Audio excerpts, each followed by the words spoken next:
Yeah, it's on. Good. Yeah, okay, go for it. See you. Go for it. You good? Yeah. Well, good morning, ladies and gentlemen, and welcome to Olympic Park at Muswellbrook. And this is the first round of the Andrew Johns Cup and the Laurie Daley Cup, and that, of course, is the under-16s and under-18s in the Country Rugby League Championships. Being round one this weekend, we have a number of games in the Northern Pool. Here at Muswellbrook, we have Central Coast Roosters to play the Greater Northern Tigers in the Andrew Johns and the Laurie Daley Cup. At Cabarita, we've got the Northern Tigers doing battle against the Newcastle Knights, and also down in the Southern Pool, the Riverina Bulls will play the GSR West Tigers at Gundagai in both grades. Down at Mudgee, we've got the Western Rams to play the Penrith Panthers, and at Bega, we've got the Monaro Colts to play the Illawarra South Coast Dragons in both grades. Now, this will continue through round two next week. We'll, on the 3rd of March, we'll take you through to Raymond Terrace, Warhope, Forbes, Camden and St Mary's. So in the 4 rounds, we get to see quite a bit of country New South Wales. The game here at Olympic Park today looks like being an absolute cracker. Again, from this round of games in both the Laurie Daley Cup and the Andrew Johns Cup culminates in choosing the country teams in both the 16s and the 18s.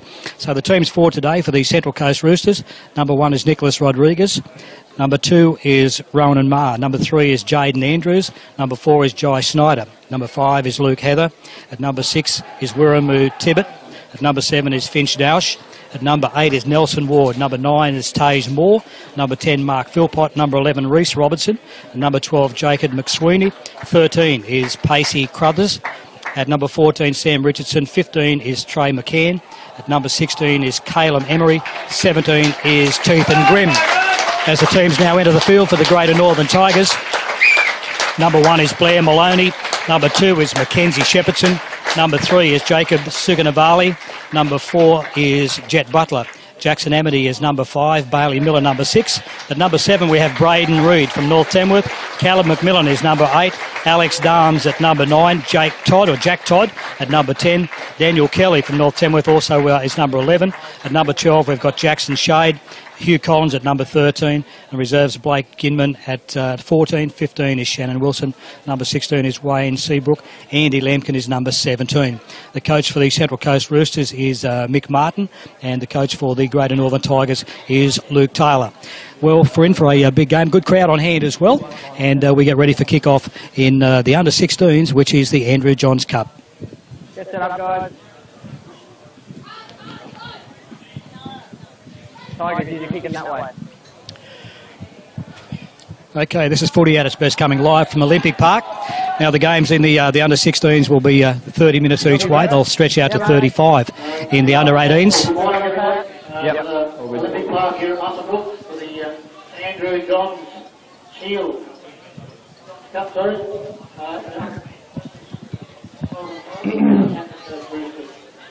For the home side, the Greater Northern Tigers, number 1 is Blair Maloney, 2 is Mackenzie Shepherdson, number 3 is Jacob Sugabalu, number 4 is Jet Butler, number 5 is Jackson Amity, number 6 is Bailey Miller Freebarn, number 7 is Braden Reid, number 8 is Caleb Bassett, number 9 is Alex Summers, number 10 is Jack Todd, number 11 is Daniel Kelly, number 12 is Jackson Day, number 13 is Stu Bolt, number 14 is Blake Edmund, number 15 is Shannon Wilson, number 16 is Wayne Seabrook, number 17 is Andrew Lampkin, and number 18 is the other 16 coach is Luke Taylor, with his assistant, the legendary Steve Haylor. Number 1 is Rodriguez, number 2 is Ronan Marr, number 3 is Jaden Andrews, number 4 is Jay Snyder, number 5 is Luke Taylor, number 6 is Keith Butch, number 8 is Nelson Ward, number 9 is Ryan, number 10 is Mark Phillip, number 11 is Reece Robertson, number 12 is David McSweeney, number 13 is number 15 is Trajan McCann, number 16 is Caleb Emery, number 17 is Number 18 is Daley. Number 19 is Nathan McLean. On the scoreboard, for the Rams will be the home side, and the home side is the away of the Central Coast. Change over right there, fellas. Play the ball. Well, there we are. That is our host on the sideline. That is Mick Smeedle. And game is now underway. As we mentioned, it's 30 minutes each way for the first game. Ray McCoy's my name. And welcome aboard on Bar TV. And if you're on Facebook Live, it's nice to have you on board. What can we expect today? Well, at the under-16, under-18 levels, again, it's the unknown. These teams coming together at short notice. And again, coming from throughout the various zones. Show us their best thing so that at the end of the day they're all vying for a country spot. So as you watch the game now, no doubt you'll pick out your players as to put a spotlight on. And again, this is part of the pathways to take these players through to hopefully an NRL career as well. Well, there's a penalty to the Central Coast Roosters. It's just outside the 25, the 35 line. We'll see what they can do from here. Fullback Rodriguez kicks for line. They'll come on forward now.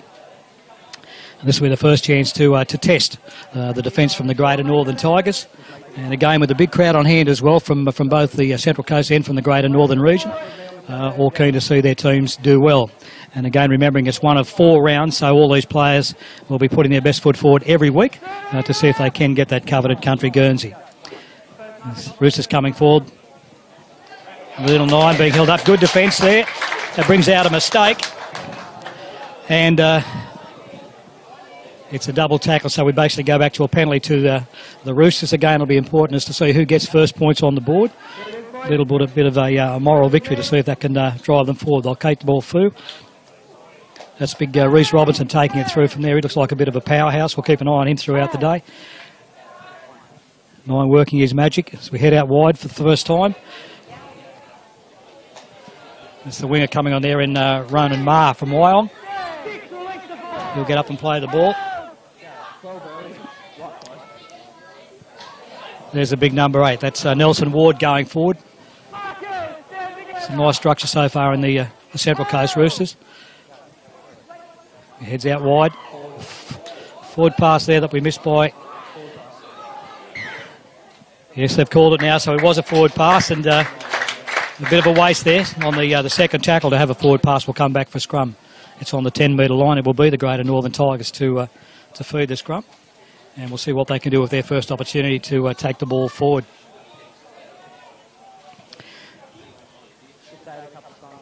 As we pan through the day, you'll see that there's another well-known fellow in the Tom Leroy-Lars, ex-Canberra Raider player, actually running in the yellow short for the Greater Northern Tigers. And over for the Central Coast, we've got Darren Cruther, Johnny Smith, the trainer in blue, and Jeremy Harris in orange.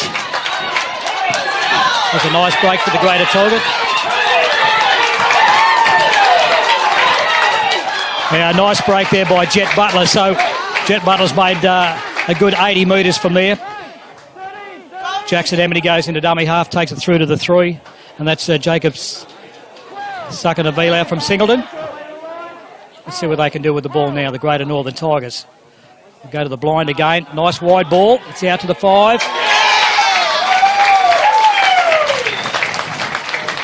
That's Jackson Amity from down at Singleton. So Jackson goes over for the first try.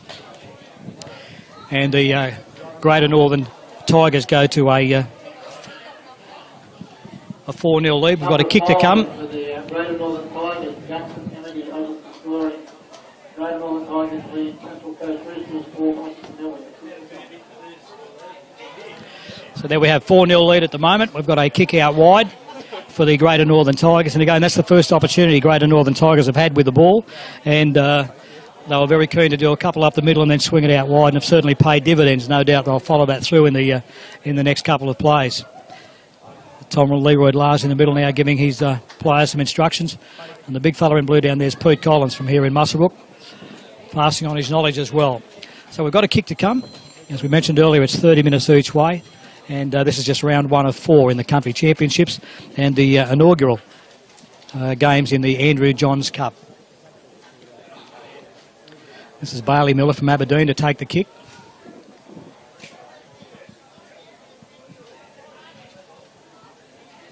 He sets himself.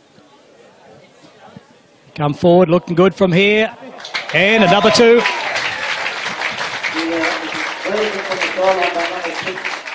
Daley Miller was successful. Great Northern Tigers lead 6 points to nil.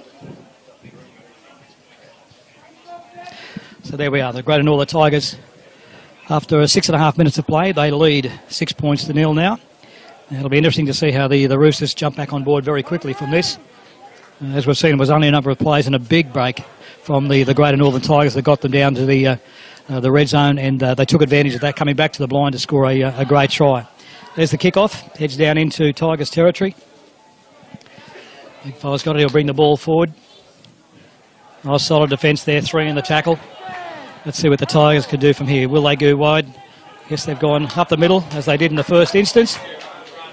See if we can draw the Roosters defence in from there and maybe swing wide again. We'll see another one up the middle. Some nice strong attack, but also some strong defence as well. About 40 metres out from the Tigers line. Some strong defence there from the Central Coast number 10 in Mark Philpott. Ball goes back in the middle. It's Jacob Sukanavala doing some good stuff up the middle as well. The Tigers look very keen to take the Roosters on. Kicking through on the 5th. Well taken by the Roosters. And that's the 18. That's Daniel Reid from Terrigal Wombrel. Gets the ball away, and Roosters will take the ball down on their 10-metre line. So let's see how the Roosters can get out of this. There's their first. Nice solid one. Nice strong defence too in the tackle from the Greater Northern Tigers. Got Andy Lampkin from Singleton's on in number 17 there for the Tigers as well. Once again, strong defence. That's their tackle 3. They're going back up the middle. Nelson Ward taking it forward. Nelson's from down in the entrance on the Central Coast. Bit wary as well. Comes forward, that's the 19. Who's actually filling in as hooker. 30. Yep, too big. Okay, kick from the Roosters too big, so the Tigers will take advantage of this. They'll come back up to around about the halfway line, and in fact around about 42 metres out, so we'll see what they can do from here. Again, a little bit scrappy play on both teams at this stage, and again you would expect that being their first round in. No doubt they'll fine-tune their play as they go forward.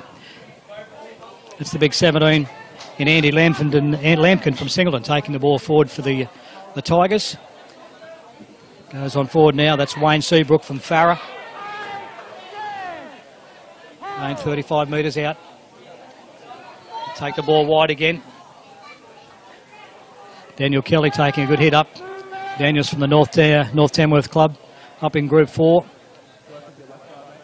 Nifty play from the number 9. Going to watch him all day. That's young Alex Darms from Scone, so very much in the Aaron Watts style of play. We'll go back to the blind side again. Fullback comes into the play. He takes it forward. That's Mackenzie. That's Blair Maloney. So last tackle for the Tigers. Will they swing it wide? Oh, scrappy play on the last. They've got 6 again. The referee has called 6 again, so the Tigers get 6 more as they try and get over the Roosters line again. Hugh Collins from Aberdeen taking the ball forward. Alex Darms. There's little Alex Darm in at hooker. And again, got to watch him all day. Been very, very nifty. Good service out of there. And he crosses over for a try. It takes the score now to 10 points to nil. Number 9, the Greater Northern Tigers. Alex scores that try. Greater Northern Tigers now lead 10 points to nil. Well, we've just coming up towards 10 minutes gone in the first half. It's a 30-minute half, and as we've probably seen by the scoreline at 10 points to nil. It seems the structure that the Greater Northern Tigers have fallen to at this early stage is paying dividends, and we'll see if the Central Coast Roosters can reinvent themselves, just pull in a little bit tighter. And mind you, it's been scrappy on both sides, but the Greater Northern Tigers have had a little bit better ball. They've made more use of it. Thus, we've got a try line of 10 points to nil. A very handy kick now from about 12 metres to the left-hand side of the uprights.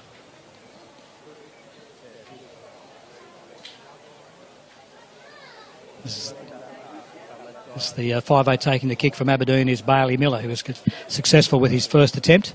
Let's see if he can slot this one over and take it to 12 points to nil.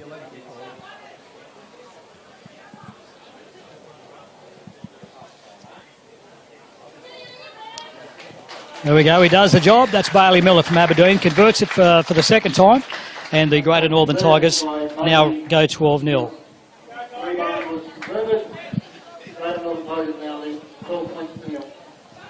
Conditions here in Muswellbrook is it's a great day. It's probably sitting around about the 30-degree mark at the moment. There is a bit of a breeze coming through. We did have some cloud cover earlier, and in fact a couple of drops of rain just north of Muswellbrook earlier this morning. So it is pleasant conditions, a little bit warm, but certainly pleasant conditions at this time of the year to play rugby league. Well, we've got the fullback from the Central Coast Roosters in Nicholas Rodriguez from Arimba, Wyoming, to take the kick-off. And again, at 12 points to nil now, we've just had 13 minutes of play, and the Roosters really need to get back into this game at this early stage to see if they can put a footprint on this game. Big go forward there from the Tigers. Again, the 12-point lead, they're all keen to take the ball up. That's another great run. We'll get up and play the ball. I'll go down to the left again. We've got a knock-on in the play the ball. So some nice play from Jet Butler, but the ball's gone to ground, and it will be a Roosters feed. And we're about 38 metres out from the try line. Probably the first bit of structured play. We'll see what the Roosters can put together now. And it will also have an opportunity to test the defence of the Greater Northern Tigers. Ball going wide straight off the scrum. Solid defence, drives him back a couple of metres. He'll get up, play the ball. Jai Snyder in a dummy half, gets the ball away. That's the nugget little number 12, and Jacob McSweeney from Wyong taking the ball forward. Again, we've got two good little hookers in this game today too. The number 9 in Taj Moore from the entrance for the Central Coast Roosters directing play. We go wide again. Second pass out to the centres. He goes forward. Nice defence there. And Jai Snyder is taken to ground. Ronan Maher in a dummy half. That's Mark Philpott from Woy Woy. Here's the skipper taking the ball forward. Gets it away. Jai Snyder again going forward. Right, we're only about 2-3 metres out at the moment. Let's see if the Roosters can get over the Tigers try line. Ball's gone forward. The referee's going to have a look at this. No try is called, and we're going for a line dropout. So unlucky there, the 13 got through in pacey crutches, so it looked like it might have been a try for the Roosters. Not to be. And with 15 minutes gone in the first half, we've got the Greater Northern Tigers to take a line dropout.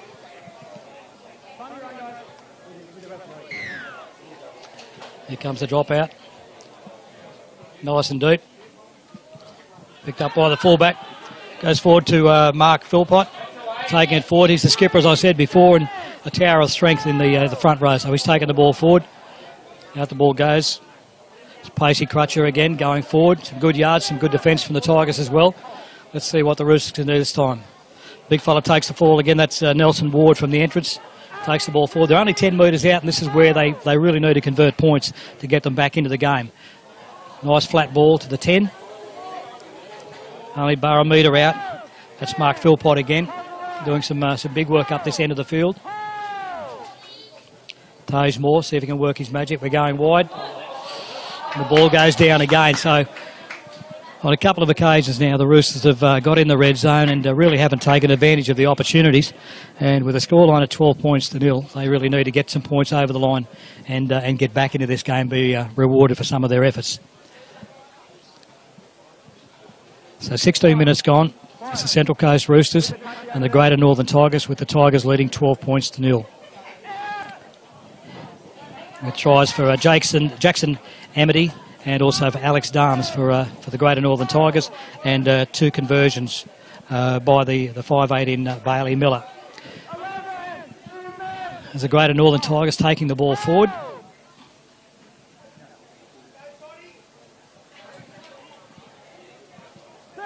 Setting up a play now. Everyone keen to take the ball up. They're making yardage with every set. So I'll just watch the defence line for the Central Coast Roosters. Kicking early at this stage, so it's gone over the back. It'll head down towards the sideline. The 18 is there. They've recovered the ball. That's Daniel Reid. Recovers the ball from there. Again, the defensive line for the Tigers in place already. I'll restrict them there with probably only about 2 metres gained. Some nice solid defence from the Tigers. Roosters on the attack. Jai Snyder again doing some of the hard yards in the middle, recognised by his headgear. Roosters on the attack again. Once again, it's a little error, so referee calls another drop ball. And once again, 2 tackles into a set of 6. We've got the ball going loose, and the Central Coast Roosters not having the opportunity to take advantage of the ball. So the scrum will set. We're about probably 30 metres out from the Roosters try line. We've got a feed for the Greater Northern Tigers. And again, as we've seen earlier, their structure play seems to be quite good. So with the coaching of Luke Taylor, we'll see what they've got in their little bag of tricks at this point of time. Flat defence from the Roosters. The ball goes in. Callum McMillan working his magic on the blind side. Alex Damas heads into dummy half. A couple of runs forward, one back over. Oh, and then once again a drop ball. Some solid defence there from the Roosters, and that was rewarded with a drop ball from Hugh Collins from Aberdeen for the Tigers. And for the first time now, the Roosters get an opportunity to take the ball forward. Made about 10 metres there. And we'll see how this goes. Tackle number 2, and once again, another error from the Roosters, having a look at the defensive line.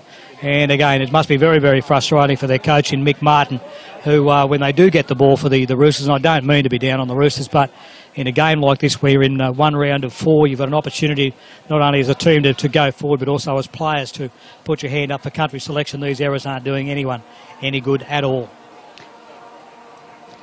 Scrum is set. It's going to be a Tigers feed. The Tigers have spread wide. Ball goes back under. That's Jacob Sukanavali going forward. He's from Singleton, plays a good brand of footy. Ball going forward, very flat. And once again, strong defence then from the Roosters. And we again have a drop ball on tackle number 2. So it's going to be frustrating all round. It's 6 to go for the Roosters. And let's hope that this time, in this set of 6, the Roosters can put a stamp on this game and at least get up to the red zone, maybe even get some points on the board. They've gone wide. Winger hasn't seen the ball yet. They go down. Good defence from the Tigers. That's Reece Robertson taking it forward. Reece plays for the Kincumber club. I see a little bit of weariness coming in now. The defensive line for the Tigers getting a little bit scrappy, a bit slow getting back. Probably an opportune time for the Roosters to get on the front foot and to maybe take advantage of a little bit of sluggishness. And we'll see how we go. They need to hold the ball first. There's a little number 9 from the Central Coast in Tage Moore from the entrance. It's a nice little smart game so far. Some good yards going then. They're going wides, back to the fullback. And kicking on the third. Again, recovered by the fullback in Blair Maloney. Again, he's pulled up 8 metres out from the Tigers line.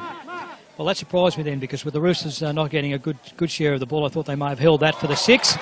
But again, they've been rewarded now. It's a nice, strong defence by their number 12 in Jacob McSweeney. Strong tackle, and they've got the ball recovered now. That's Trey McMahon. McMahon going forward. Make that McCann. Taze Moore going forward. He feeds it off. Again, we're about 4 metres out. This is where it's going to be patience for the Roosters to see if they can get some points on the board. They're going wide again. Fullback Nicholas Rodriguez going forward again. We're about 1 metre out. 20 minutes gone. It's 6 again. Referee hasn't... No, he hasn't. He hasn't called 6 again. So the kick went forward but came back. Wasn't played at. So they're going wide again. They're very, very flat indeed. It's out to the winger, and again it'll be desperate defence from the Tigers out wide. And that's the 5th and last for the Roosters. What will they do from here? Big fella's gone forward. There we go. We have a try for the Central Coast Roosters. They eventually get over the line and have been rewarded for their hard work. And the Greater Northern Tigers lead now 12 points to 4.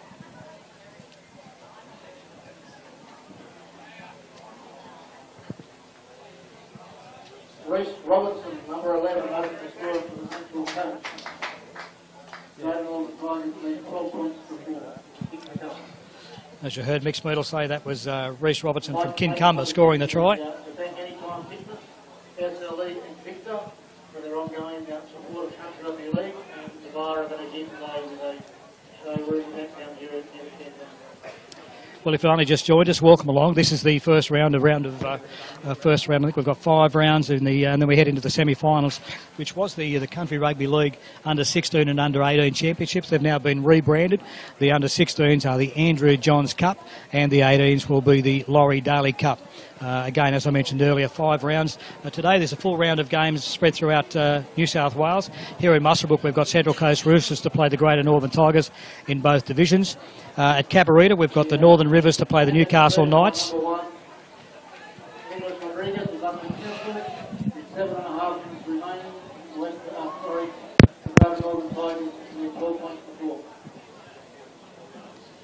Conversion was unsuccessful. The score remains at 12 points to 4. The remainder of the round in this weekend's games, as we mentioned earlier, we've got... we go back through. It's going to be a very, very busy round indeed. But good football to be had throughout the bush. At Cabarita, we've got Northern Rivers to play the Newcastle Knights. In the Southern Division, you've got the Riverina Bulls and the GSR West Tigers to play at Gundagai. At Mudgee, we've got the Western Rams and the Penrith Panthers. Whilst at Bega, we've got Monaro Colts to play the Illawarra South Coast Dragons. So good under 16 and under 18s footy right throughout New South Wales. Well, we've got about 6 minutes to go. Just over 6.5 minutes to go in the first half of the Andrew Johns Cup, and this is the big clash between the Central Coast Roosters. They're in the white, and in the black and gold we have the Greater Northern Tigers. Score at the moment is 12 points to 4. It's the Roosters in possession, coming up towards the halfway line. We've mentioned earlier, it has been a scrappy first half, a lot of loose ball, but again, being their first hit out, we'll see how things progress in the second half. So the Roosters kick forward. Blair Maloney takes possession from the Greater Northern Tigers. Blair comes out of the Farah School Club. Taking the first, here we go, number 2. Everyone's keen to take the ball forward. Great little run there for the Tigers. We're heading into, we've had tackle 2, flat ball. Jack Todd taking the ball forward, and it's the Tigers on the offensive once again.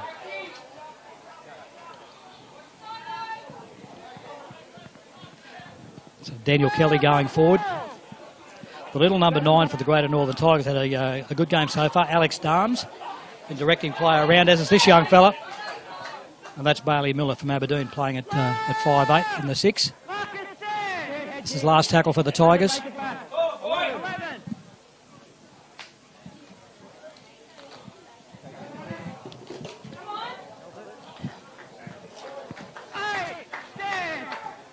Well, we're 5 minutes to go.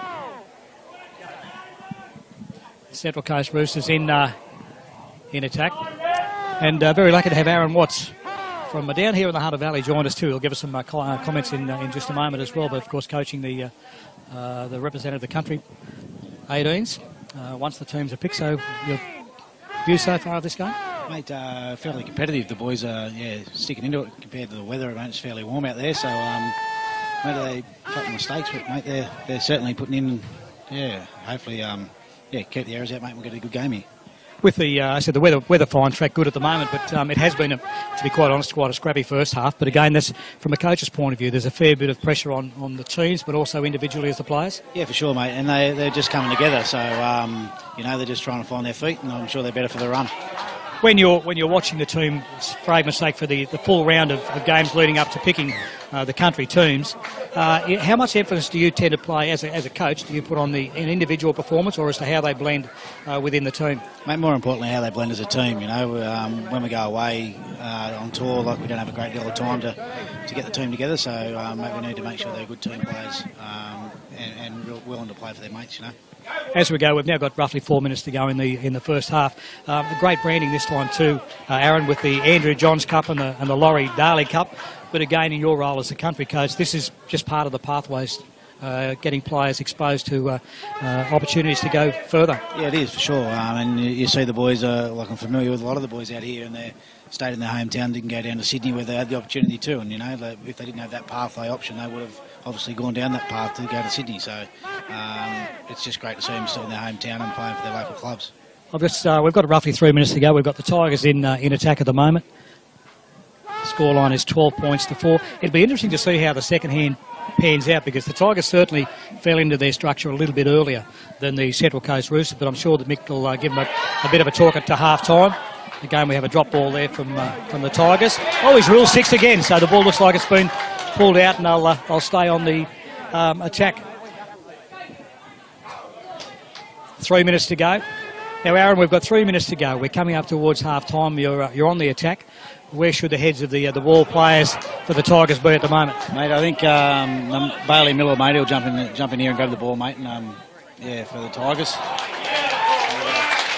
As you've seen, that was very soft. Probably a result of a bit of fatigue, drawing up towards half time. Right on half time, mate, so that's a hard thing for the coach, but I guess the Tigers puts them back and they're sort of on top in the game here. Oh, yeah. Kick to come, 2.5 minutes to go. That takes the score out now to 16 points to 4. Again, there'll be a short break. Now, the under-18s coming forward. You're looking after them, or Bomber Jones is looking after the 16s.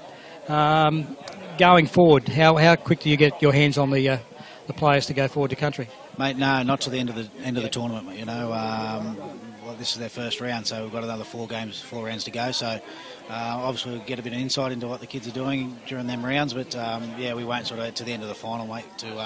We sort of touch base with the kids. We mentioned them earlier that Gary Jones Bombers looking after the 16s, and again the fact that you two guys are very close from Muswellbrook and from Scone, and again is there a migration from 16s to 18s, because that would be a normal pathway? Yeah, for sure there is, mate. There's a lot of kids that have played 16s and 18s the last couple of years, you know, so they've come through the 16s up to the 18s, and have a bloke or bomber in the 16s involved, mate. It makes it pretty easy to get a guide on the kids as well. It's, to me, very important as well, the fact that not only with yourself and Bomber, but they're in good care. You've got Matty Parrish overlooking the lot. You've got Shane here looking after referees today as well, because this is also a pathway for referees to make their way through. Yeah, mate, and gives them referees a bit of exposure to a bit of a crowd environment as well, just not like a game of football on a sad day. So gives them good growing to sort of, you know, referee for the A-grade comps in the local areas as well. So. Oh, he's missed the kick.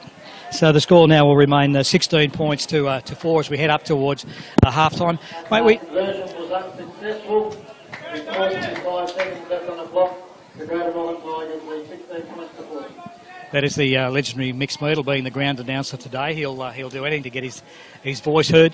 Mate, we hear the word pathways a lot, and again with the Andrew Johns Cup now and the Laurie Daley Cup, that's throughout New South Wales. Are Queensland doing a similar situation? Yeah, they are, mate, and I think that's what New South Wales and the CRL are trying to sort of evolve a little bit like the Queensland setup, where they've got the kids coming through the Malmaninga Cups and things called like that up there. So again, a benefit and foresight, great foresight by the CRL to sort of know what we need to do to continue to grow the game.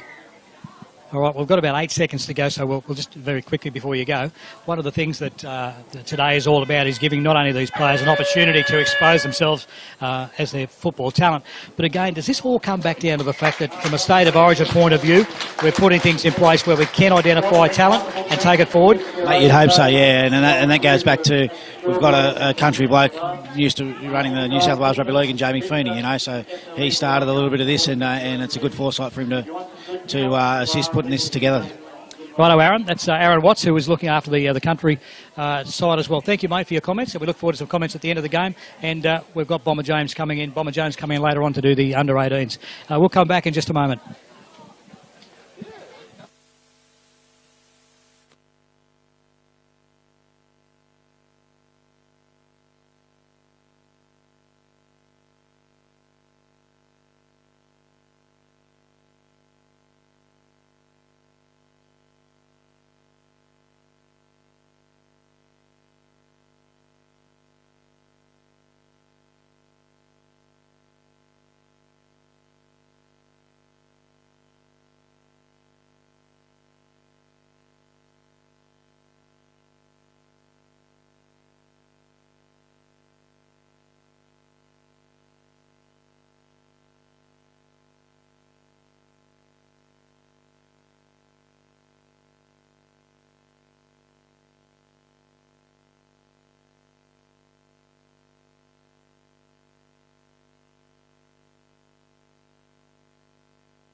Well, welcome back, ladies and gentlemen, boys and girls. We are live coming to you from Olympic Park at Muswellbrook, and this is the Country Rugby League Championships, which have now been rebranded, the Andrew Johns Cup for the under-16s and the Laurie Daley Cup for the under-18s. Ray McCoy is my name. Aaron Watts will be back later on to give us some expert tips, and joining us for the under-18s game this afternoon, we'll have the under-16s country coach in Bomber Jones. So looking forward to that very much indeed.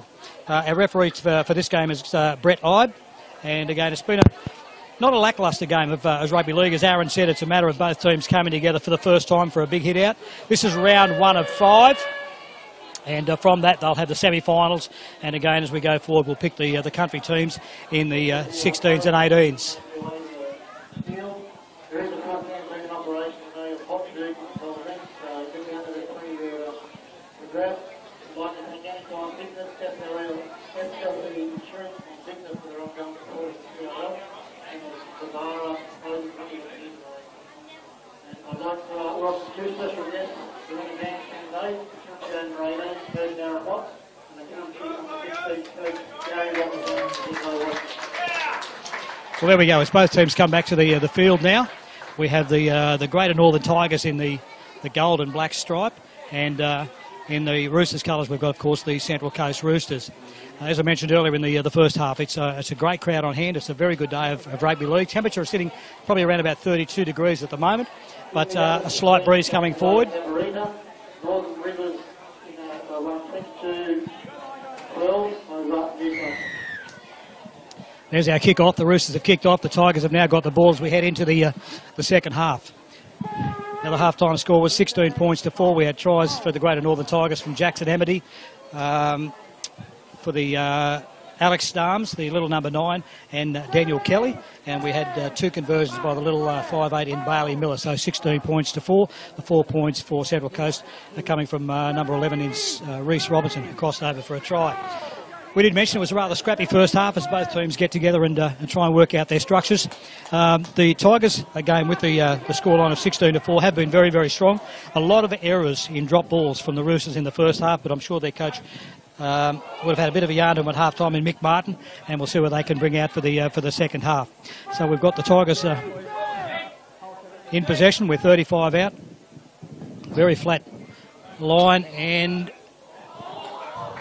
the ball has gone forward. It's actually hit the in-goal post, so it will come back for a play. The ball 35 metres out, and the Roosters are in possession now. As we mentioned earlier, now we'll see what the Roosters can do if they can get into their structures. Now they've certainly got some size and some speed for the breaks they've made, but it's just consistency of holding the ball to go forward. One of the highlights of the first half, and probably bringing on a lot of those errors, was the strong defence from the Tigers. And again, as you can see, they're leading the way is the big Jack Todd from Farah, where they had a very strong game in the first half. So Roosters in possession. Ball goes wide. That's Sam Richardson in possession, but there's a penalty in the ruck, so we'll get or in the tackle itself. So the Roosters now probably have a golden opportunity first off in this second half to get the ball downfield. Now they'll take the tap from where they are, and let's see if they can get down in the red zone and convert for some points. That's Sam Richardson going forward. It's tackle number 1 as they go forward again with tackle number 2. The ball goes wide again. Very nifty little number 7 in Finn Dauch. It's Finn Dauch. He goes forward. Finn plays with the error in the club. He's the vice skipper. The big 15 goes forward with a solid run. That's Trey McCann. And as we've seen in the first half, the ball goes loose. So we've now got the Tigers in possession coming forward. Plays the ball. Running a second play. Again, 36 metres out from their own try line. We've probably only seen 1 or 2 long breaks throughout the game, but on one occasion that has led to a try. But in other occasions it's been a matter of push the ball forward and then go wide for an opportunity, apart from a little hooker stepping over for Greater Northern Tigers from dummy half. Tigers kick through. Rowan Marr picks up the ball, but again 3 players for the Tigers down there. Strong defence. They hold him about 28 metres out. Again, very, very slow for the Roosters to get back in line at this stage. And on observation, probably fitness, one of the reasons as to the scoreline of 16 points to 4. So let's see how the Roosters can regroup and go forward. It's tackle number 2. The Roosters were a little bunch. They've spread out now. The big 15 going forward there in Trey McCann. Picks up about 5 metres.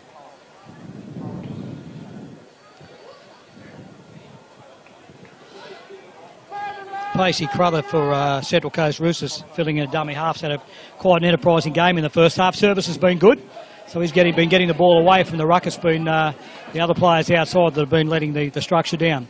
They've kicked through. The Tigers have now got possession as a game. They try and bring the ball forward, and we've got 4 minutes gone in the second half. The score is 16 points to 4. The Greater Northern Tigers leading the Central Coast Roosters.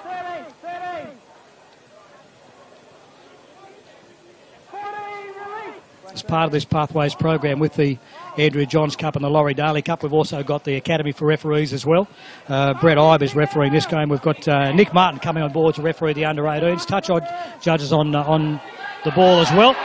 There's a great little run from the little hooker again. He's had a great game, Alex Darms from Scone. Playing very much like Aaron Watts, who was coaching the country team. Very, very quick, good service out of dummy half. And I guess he has got the opposition on their back feet, wondering what he's going to do next. They've decided to go forward with the board, with the ball. The big fella, big number 8, had a strong game as well. That's Callum McMillan. He's from Narrabri.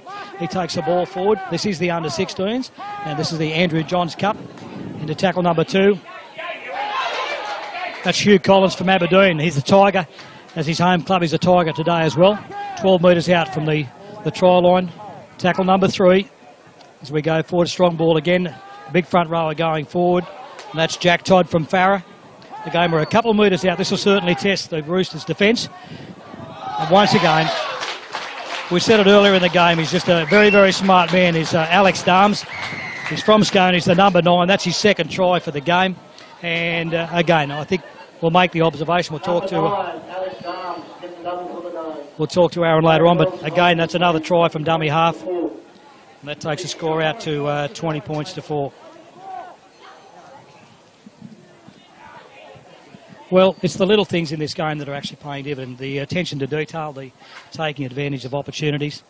And I think we're going to see that the fitness levels, from what I can observe from our commentary box, is that the Tigers seem to be the fitter of the two teams. A little bit of fatigue coming in on the Roosters.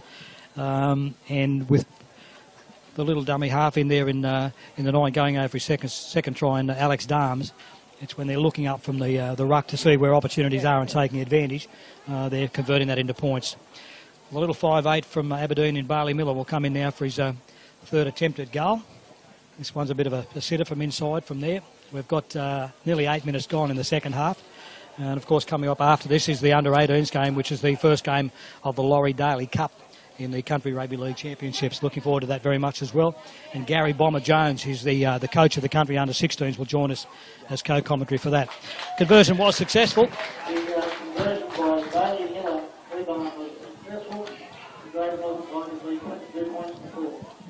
As Mick Smeal just said, the conversion was successful, and the scoreline now goes out to 22 points to 4. Again, we mentioned earlier it's only round 1 of 5 in the country championships, and we're Greater Northern may have a comfortable lead at this point in time. I'm sure that with 4 more rounds to go, that Mick Martin and the coaching staff from the Roosters will, I'm sure, through the remainder of this game, fine-tune but also prepare for their second round game as well, so that not only their team but the players involved as well can do their best to have a shot at a country Guernsey. Well, penalty coming out of the ruck. Again, probably a little bit of frustration as well from the Roosters. We did mention earlier in the first half that when they do get possession, they tend to squander at a regular basis, but also there's been some very, very strong defence from the Tigers. But they've got the ball now, and we're about 45 metres out from the try line. Let's see what the Tigers can do in this play. Alex Darms take the tap. Straight up the middle we go. That's Daniel Kelly. He's already been rewarded with one try. Great run there to pick up some valuable yardage. Second runner going forward. That's Hugh Collins from Aberdeen. Some Tigerish attack. Some good defence that time too from the Roosters. We go forward. We go one more up the middle. The big at number 8, Callum McMillan, doing some hard work. He's from Narrabri. And again, that's 3. Will we go wide? Will we go down the blind? Alex Darm's in a dummy half. He decides to go wide. Second runner, as we go. There we go. Oh, he's got the ball away as well. A very, very smart offload from the 15-inch Shannon Wilson from out of Tinga. And the Tigers go over for another try.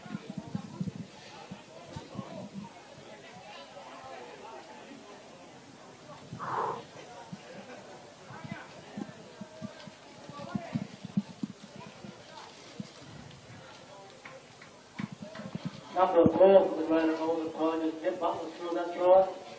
Greater Northern Tigers now the points before. As Mick just said, the... I'd like to thank the Muscle Bull Rams for the use of their oval today and all their volunteers in the campaign. They do have a full campaign operation. I've got food, cold drinks, so make sure you get down and support the local club. Thank you, Mick. That's Mick Smoodle. That's number 4, Jet Butler for the Greater Northern Tigers. Plays with Farrett, crosses for the try. And Bailey Miller will now line up his conversion again. From what we've seen for the course of the day, that there's a good chance this one will go through. Currently sitting at 26 points to 4. And we have 20 and a half minutes remaining in the second half.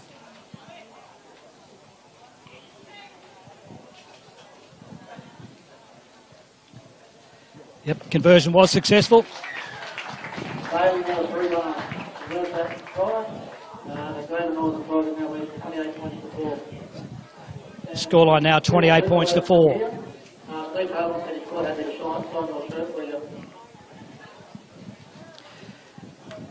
All right, we've still got 20 minutes to go. And again, the scoreline of 28 points to 4. There's still a lot to play for here. We mentioned earlier in talking to Aaron Watts, there are country jerseys in line from us, also some pride.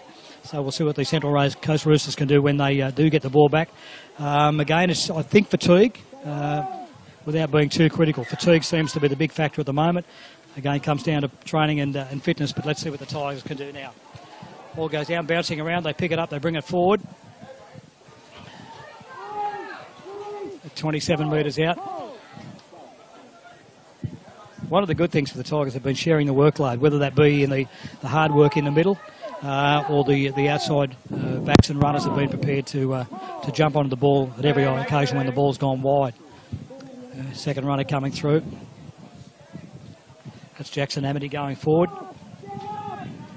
Cool breeze coming across the ground now as well, which is nice. Again, heading down the blind side as well. Jacob Sukanavali had a great first half. Watch number 7, left side.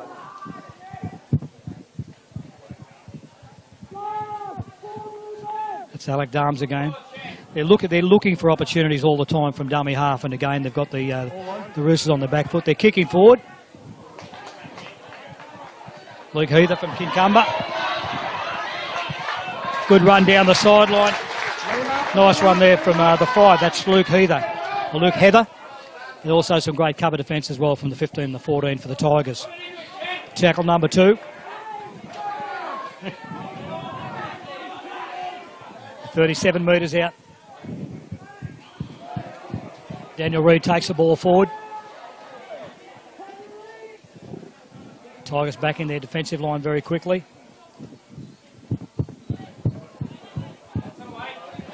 Nelson Ward takes the ball forward. Comes from the entrance club on the Central Coast. The big number 10, his chance to take the ball up as well. That's Mark Philpott. Once again, the ball goes forward. Okay. We're 35 out from their own try line. This is the Tigers in the attack now, making a good 10 metres there. Heading into tackle number 2. The Roosters have their defensive line intact.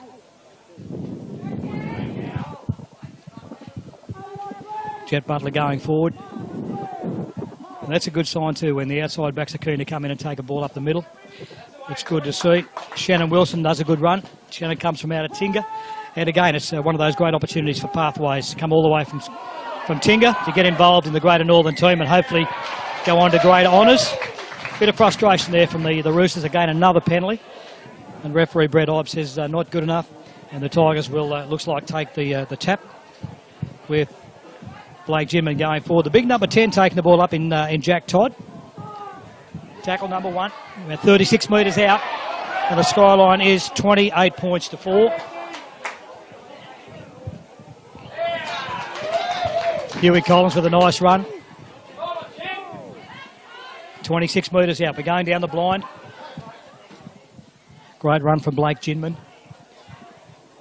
Just under 9 metres out from the try line for the Tigers. Can they go forward? Another great run from the 4.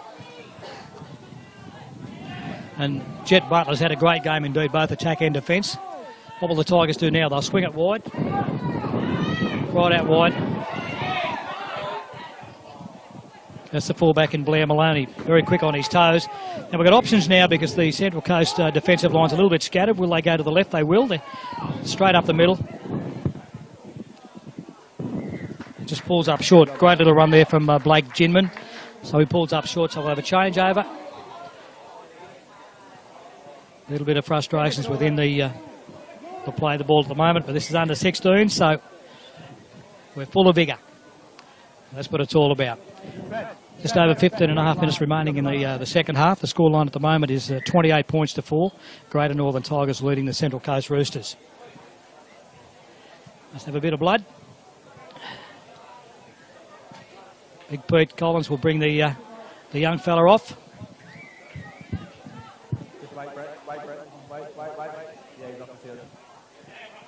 It's a nice one across the top of the eye. Nothing like a little bit of blood in battle, so it's all good. We've got a shoulder injury also for the Roosters. So we're 2 players coming from the field. The play will continue with the Roosters to bring the ball out from basically 2 metres out from their own try line. They've got some hard work here. The 12 heads back on for the Tigers in Jackson Shade from Singleton. Nice run there from the Roosters. They're now 12 metres out, going forward. But as you can see, the Tigers defence standing on their toes.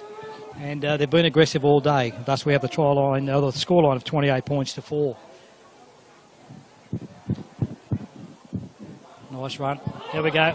And once again, the little hooker hang around there in Tage Moore. Looking for every opportunity he can to take them forward. Going wide, they'll kick on the tackle and go forward.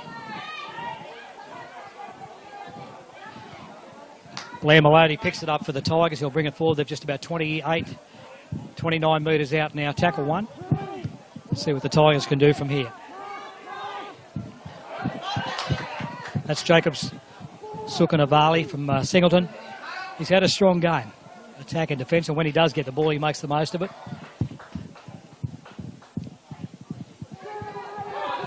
Another run for the Tigers. Probably one of the only players on the field today with a man bun. Good to see. That's Jackson Amity from down in Singleton. And the man bun is very popular down there, they tell me. Nice strong run. That's Andy Lambkin from down in Singleton as well with a nice strong run. Tigers go down the blind, they've kicked forward. Well taken by the winger in Luke Heather from Kincumber.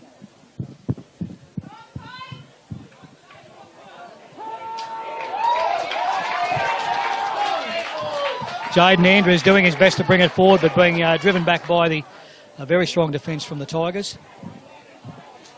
Again, going a little bit crossfield there, that is Jai Schneider from the entrance for the Central Coast Roosters. So they're not gaining a lot of yardage now.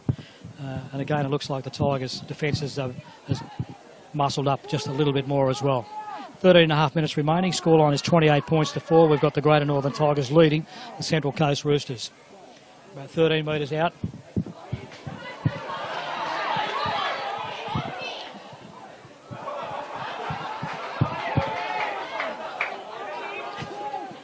Once again, boys will be boys. A little bit of tickling in back pay. All in good fun.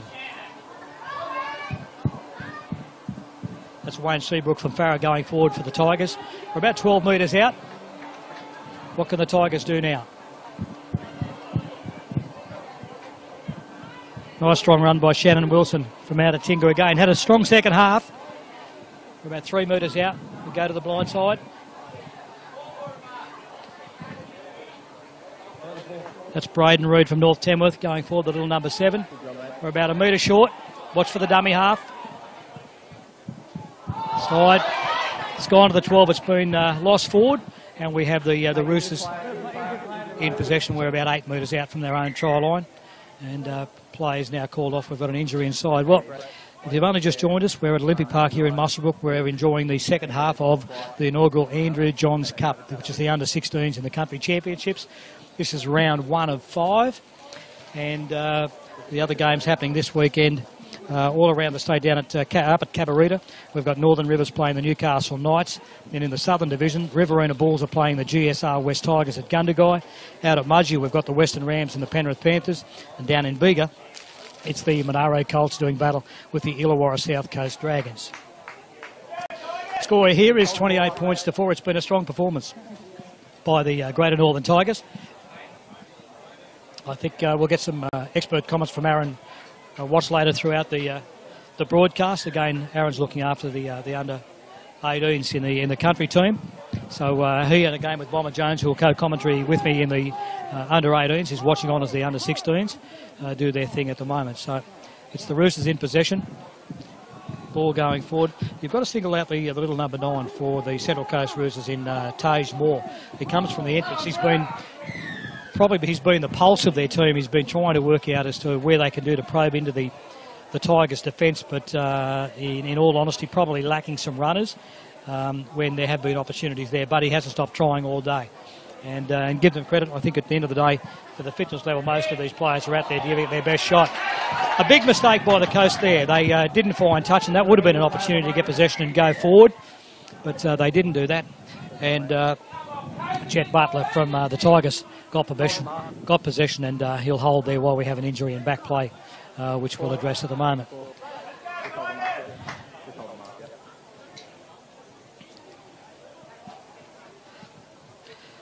At 28 to 4, it's only game 1 or round 1 of 5, as we mentioned earlier, and this is just simply part of the pathways that is actually being overseen by the Elite Pathways football manager in well-known NRL identity in Matt Parrish. And again, it's a program that's been brought forward so that all the players in the bush, certainly in the 16 and 18s, can be identified at an early age, and if they so desire, follow that pathway through, so that I'm sure that all these players taking part would have the wish of one day, whether they achieve that or not, but actually have that wish at this stage. They're progressing as far as they possibly can within rugby league, whether that be to a metropolitan or regional championships or through to the NRL itself. But again, congratulations to the CRL for inaugurating what is now known as the Andrew Johns Cup for the under-16s and the Laurie Daley Cup for the under-18s. And without pathways, we don't go anywhere. It's the Tigers in possession. Nice little strong run there. That's Mackenzie Shepherdson, comes from out of Denman. He goes forward, being held down in the play of the ball. Nice run from Jackson Shade. He takes the ball forward. Blake Gimman goes into dummy half. Where will we go from here? Big run from the 15. Shannon Wilson going forward. He's held onto the ball. Had there been a runner, there was an opportunity to get it away and possibly more points. Nice strong run out of dummy half. That's Blake Gimman again. A little bit of frustration sneaking into the Coastal team now, so we'll see what the Tigers can do with this. They'll get the penalty, but I'm sure they'll take the tap and progress forward. Scoreline is 28 points to 4. We've got 10.5 minutes remaining in the game, or in the second half. So we'll see if we can get some points on for the Tigers. Big run now from Andy Lamkin from down in Singleton. He takes the ball forward, and he's rewarded with a try.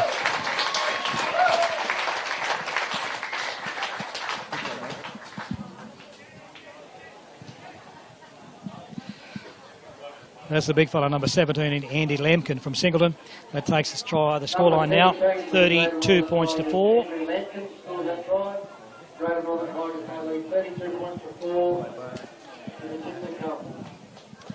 That illustrious voice you can hear over the PA system is the event coordinator at the moment, actually, is Mick Smeedle. So can talk, cannot sing, but could play football. So, again, part of the management team of the Pathways as we go forward. Well, we've got just under 10 minutes to go now. The scoreline is 32 points to 4. We've got a kick to come. And the little number 6 for the Tigers had a good day with the boot as well in Bailey Miller. He'll step up to take the kick from here. wherever you may be, whether you're on Facebook or on the Bar TV. We hope you are enjoying the broadcast as we get ready for the under-18s to come forward now after this game with the Laurie Daley Cup. I'll be joined by Gary Bomber Jones, who will coach the under-16s country team. We'll get some expert opinions from Bomber throughout the game. And believe me, he has a very, very astute eye. Conversion was successful. He's had a cracker day.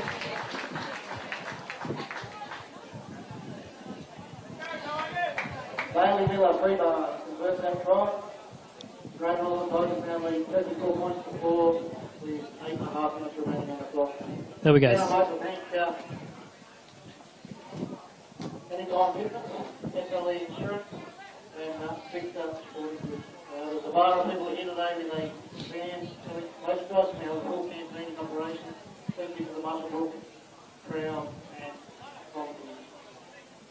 There we go, 38 points to 4. We've now got 8.5 minutes remaining in the under-16s, which is the Andrew Johns Cup. We have the Roosters to kick off. Now, as they head into to round 2, which will be on March 3, the Greater Northern Tigers will head to Raymond Terrace to do battle with the Newcastle Knights. And the Central Coast Roosters will head up to Wauchope, and they'll play the North Coast in round 2 of the Country Championships. It's the Tigers in possession. 38 metres out. Nice play from dummy half. The 14 has snuck into dummy half now for the Tigers in Blake Ginman. And young Alex Starms had a great little run at number 9 all day. Once again, it's the little things, attention to detail. The ball goes down and another missed opportunity. So with one loss, becomes an opportunity for the Roosters now. Let's see what they can do. Now, even at this late stage of the game, with just over 7 minutes remaining, I'm sure that all the players will want to give it their best shot right to the final siren. And again, with Mick Martin as coach of the Central Coast Roosters, he'll no doubt have a video to look out through the week to identify some areas that need to be improved. It's basically handling has been the biggest letdown for the Roosters at this stage. They really haven't given themselves any opportunities to go forward and take advantage of any prolonged possession. On the other hand, Luke Taylor seems to have done a great job with the Tigers. He's assisted in Steve Halen and also Big Tom Leroy Lars, Pete Collins and Daniel Swan. Nice little combination coming together for their first hit out. And thus the try line at the moment, 34 points to 4. As if on cue, again, the Roosters taking the ball forward. Another error, and the ball goes down. It will be a Tigers feed. We've got 6.5 minutes remaining, and the scoreline is 34 points to 4. To go through and to actually pick our players as to who have stood out, at the end of the day, I'm not, as a commentator, not really into that. I think from a spectator point of view, you can identify the players that you've seen that have had strong games. And I think in round 1 of 5, I think all these players will take joint steps forward as we get into a little bit deeper into this competition. One player, that young Jacob Sukanavali from Singleton, had a strong game again, taking the ball forward. And probably one of the differences between the two sides has been the fact that the Tigers have been very, very keen, no matter what your position in the field, they've been keen to take the ball up from there. Ball's gone back, they regain possession. And the little things, the knock-on in possession by Braden Reid, the little halfback for the Tigers. It will be a feed for the Roosters. The game with just over 5 minutes to go. It would be nice to see the Roosters finish this last 5 with some more points on the board, which would give them a little bit of impetus to go forward into round number 2. Ball comes out, goes wide. Jacob McSweeney doing a nice run there. But again, as we've identified, some strong defence as well from the Tigers. Straight back up the middle as well. That's Mark Philpott, taking the ball forward. Tage Moore goes into dummy half. Ball comes out wide. Nice step there by the 7. That's Finn Dausch from Erina. He's the vice-captain of the Roosters. About 38 metres out. Second runner, the big fella takes it forward. Nelson Ward from the entrance. The ball goes down again.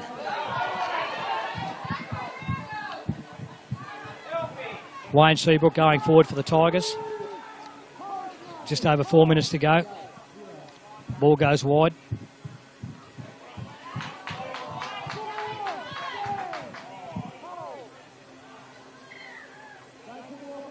Referee calls him to go back on the mark. Referee is Brett Ibe. That's been one of the other great things of this particular game, that been a lot of respect and control shown by both teams in the game.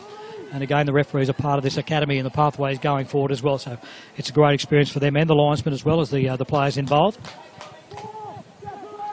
Strong run by Andy Lambkin, the 17 for the Tigers. Ball looked forward from where I was, maybe even flat. They get away with it. 14 makes a strong run. A nice, strong defence from the Roosters. And Blake Gidman doesn't get over. So we're going out to the 20-metre line, and we've got the Roosters. They tap the ball and move forward. They've picked up 12 metres. Nice run then from the number 12, and that's Jacob McSweeney. Second run in a row. This is good if they can hang on to the ball within the 5, so it's a penalty going to the Roosters. 10 there, boys. 10 there. 10 metres short of the halfway line. Pacey Crutcher takes the tap. The big number 8 goes forward with the ball. That's Nelson Ward.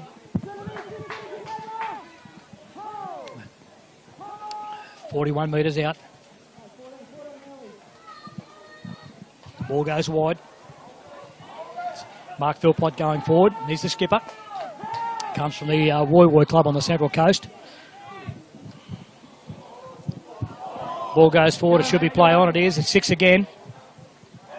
Nicholas Rodriguez in possession. Again, we have a penalty to the Roosters. We have just over 2 minutes to go. Central Coast Roosters in possession. The scoreline is 34 points to 4, so it has been a convincing win to the Greater Northern Tigers. But let's see if the Roosters can finish by adding some more points on the board. Nelson Ward goes forward. Nelson comes from the entrance team.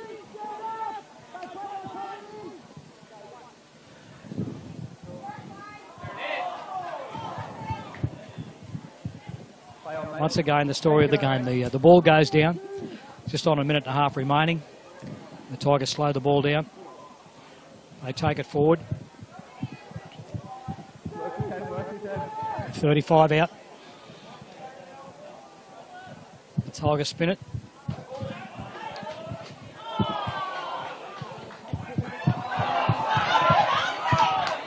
Well, I think the crowd, like me, thought that may have been a knock on. The referee was called play on.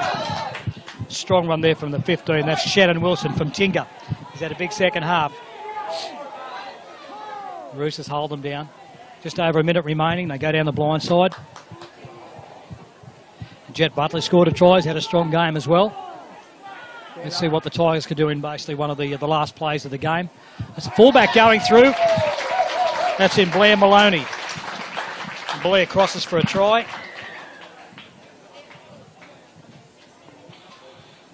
That try was scored by Blair Maloney. Greater Northern Tigers. That takes the scoreline to 38 points to 4. We're about 30 seconds out from hearing the hooter. And we have a kick to come. Again, the 5'8" Bailey Miller from Aberdeen for the Tigers will take the kick. A little bit wider this time, but from the way he's kicked today, it's been very, very consistent indeed.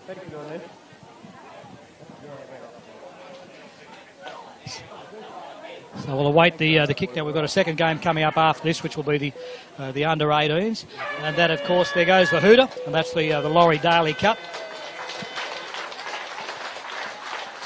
So there's still a kick to come.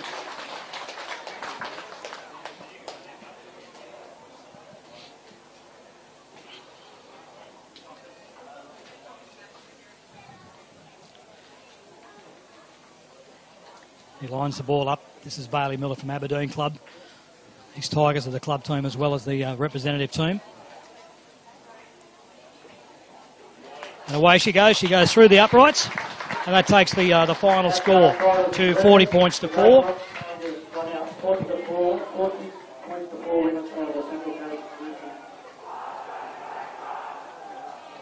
Well, there we go. That's the first game of the day. That is the under-16s, the Central Coast Roosters, to playing the Greater Northern Tigers in the inaugural Andrew Johns Cup. The final score being 40 points to 4, and a comfortable win by the Greater Northern Tigers. Where do they go from here? Well, the coach for the Tigers, I'm sure, will be very happy in some respects with that game and that win. I think, again, even though they would win comfortably, there are a lot of errors within that with that team. Not a lot of consistency. But again, to get 40 points on the first day, a little bit muggy at the moment, but a good result for the Tigers. As for the Roosters, what do they do? Well, I think Coach Mick Martin needs to go back, which I'm sure he will. They've all got the video now of the games to go back and look at the team structure. But if anything at all, it is simply a matter of ball handling. When you do get the ball, take advantage of that possession and try and build up some momentum to get up and get towards the try line from there. But we won't be too harsh on any of the teams today. It is round 1, but at the end of the day, the final score here from Olympic Park was the Greater Northern Tigers running out winners over the Central Coast Roosters in the inaugural Andrew Johns Cup, 40 points to 4.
Ladies and gentlemen, if I could just ask everyone to be upstanding for a minute.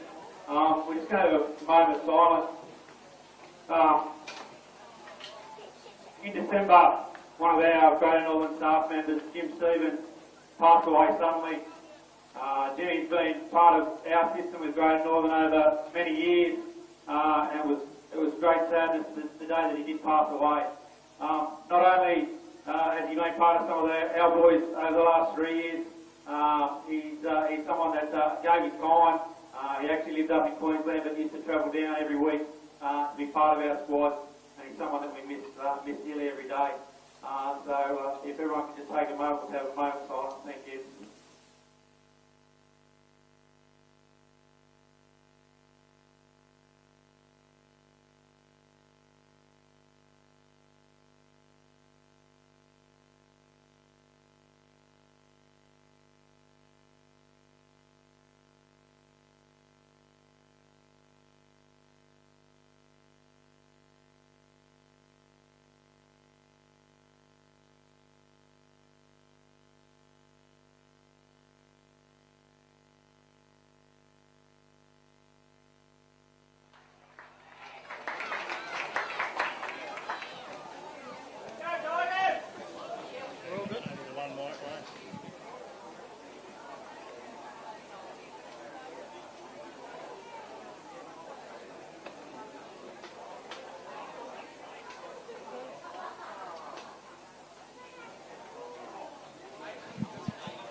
Well, good afternoon, ladies and gentlemen, and welcome back to Olympic Park here in Muswellbrook. We're ready for game number 2 in the country championships. We've had a great result for the Andrew Johns Cup, where the Greater Northern Tigers ran out winners over the Central Coast Roosters in 40 points to 4.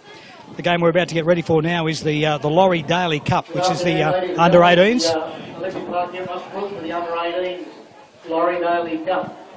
We have the home side of Greater Northern Tigers, and on the scoreboard they will be the Rams. The away side of the Central Coast Roosters. For the away side, number 1 is Max Alters. Number 2 is Kyle Johnson. Number 3 is Jack Stafford. Number 4 is Brett Fenton. Number 5 is Cooper Harris. Number 6 is Trent Taylor. Number 7 is Bailey Ellis. Number 8 is Alexander Hall. Number 9 is Stephen Wentworth. Number 10 is Ethan Campbell. 11 is Lockie Chard. Number 12 is Andrew Hall. Number 13 is Tony Byrne. Number 14 is Stephen Decco. Number 15 is Luke Howes. Number 16 is Tyler Tank. Number 17 is Hayden Burke. And number 18 is Clay Freeman. For the Central Coast Roosters, number 1 is Kendall Bay. Number 2 is Joshua Martin. Number 3 is Kyle Caper.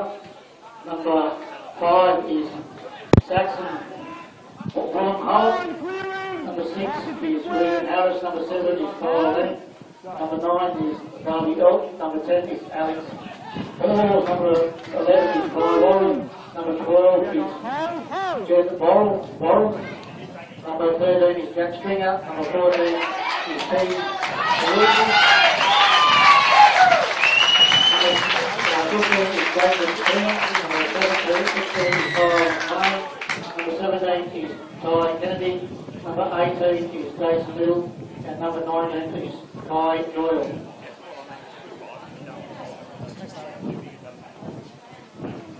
Greater Northern Tigers opened the scoring through Kyle Thompson. They now lead 4 points to 0. That's why they come to that goal. Again, I'd like to thank them up for their hospitality today, along their oval and their canteen, to all the volunteers in the canteen. There is a full-team in operation, a hot bowl, food. I'd like to thank John Hickman, SLE, Insurance, Namara and Richmond. Thank you, Mick Smeedle, and welcome back to the game. As we said, the first try there was scored by the winger. It was by Kyle Johnson from Dungowan for the Greater Northern Tigers. They go to 4 points to 0. And joining me in commentary today for the big game in the Laurie Daley Cup is the country under 16s coach is Gary Bomber Jones. Welcome, mate. Thanks, Ray. Yeah, good to be here. Yeah, pretty easy try there by the Tigers. The case had one set, dropped the ball, and the Tigers just gone out there right through Bailey Ellis and just got some ball out to Kyle Johnson, and it's a good start with the Tigers. Always good to get off to a good start in these first round regional games. Conversion as well, so they're up to a great start, 6 points to 0. Made a great venue today with the, in fact, your home club with the Olympic Park here in Muswellbrook.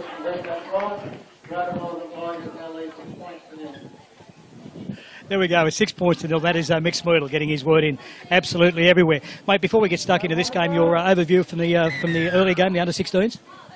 Yeah, it was probably not the best game of football to watch, but yeah, once Northern Division settled down and got a bit of possession, they were clearly the better side. Obviously, winning by 40-odd to 4.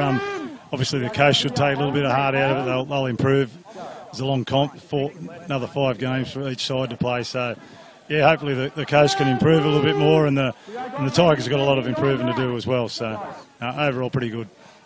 We talked earlier with Aaron Watts in the first game, Bomber, about the pathways now, and again with this under-18s, probably more critical than the under-16s, but the pathways from now, I dare say throughout the competition now in the Laurie Daley Cup, we'll see some of these players certainly progressing through to the NRL.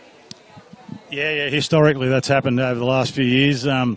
Yeah, particularly in the 18s where you've got a lot of fellows who are just leaving school and got to make up their mind whether they want to go become a footballer or whether they just want to get an apprenticeship or just go and work normally. So the 18s, it's a vital year if you want to keep rolling through into an NRL career. But again, the pathways like this, and we'll get back into this game in just a moment with the Roosters in possession, but it's not all roads leading to the NRL, because there are opportunities with Newcastle clubs and other bigger regional clubs as well. Yep. I think nearly all their regions have got, apart from the Tigers, probably have got an affiliation with an NRL club. So it's good to have the NRL clubs on board so they can just sit back and watch what boys are running around in the bush at their particular regions. And the Western Rams are probably the best example. Over the last few years, they've set the standard in with Penrith being on board with them, and it's clearly working out there. They're always successful, the Rams. Well, mate, I'm hearing rumours, not one for rumours, but there is a team actually having a trial game further down the road in the Hunter Valley at Maitland today that may be down the track have an association or a partnership with the Tigers. So, again, when that pathway does fall into place, you'll be the first to know. Let's get back to this game. We're about 11 metres out from the Tigers try line, and for this time we've got the Roosters in possession. And unlike the first game, we'll see exactly what they can do with possession. Both teams in the first game, and again, looks like now 2 very quick number 9s, Bomber. Yeah, both 9s in the 16s game were good. Actually, young Alec Darm from Scone, I believe, he scored a couple of tries in the 16s. But yeah, it's always good at regional level to have a good 9 because you get the big fronties going forward. You need someone to get on the back of that and create. Here we go. Alex Hall's taking the ball forward for the Roosters, and again, I think probably the inconsistency in the first game, we won't drag on the first game, but it's working your way up to a red zone Bomber and then just not taking advantage. A little bit of panic at this early stage. Yeah, particularly in this game here, that's probably the case. First real crack at it, and they come up with a bad error, tackle 2 or 3. The coach is probably expecting more out of that to get a completion and put some pressure back on the Tigers. They're both probably on the same level player-wise, so if you can create pressure on your opposition, your class will show out in the end if you can create some pressure.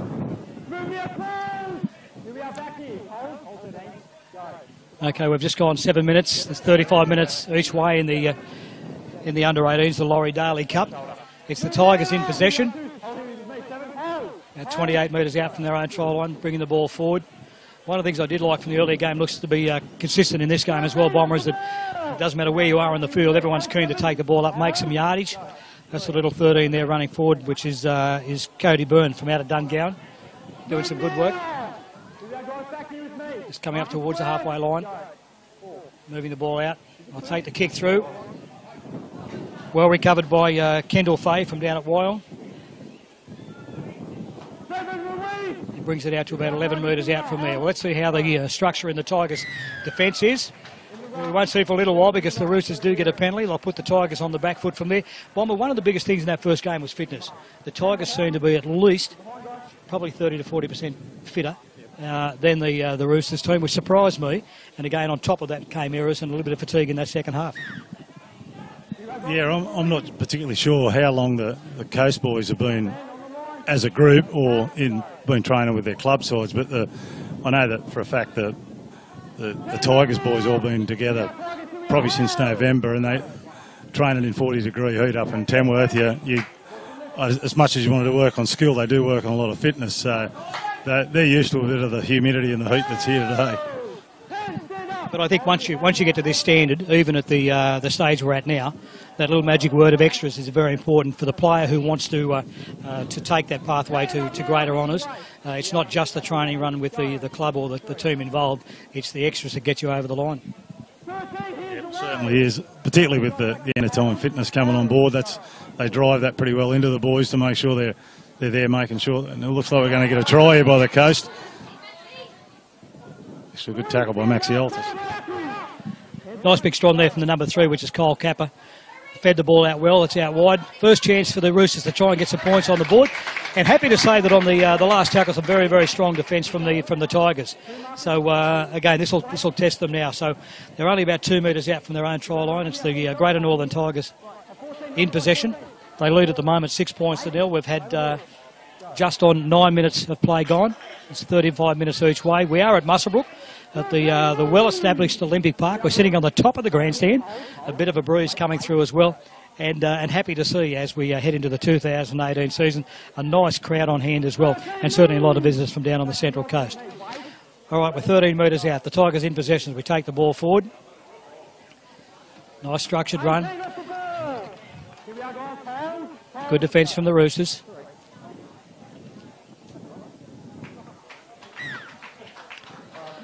It's Lockie Chard going forward. Lockie comes from up in Glen Ennis, but again, the ball going forward.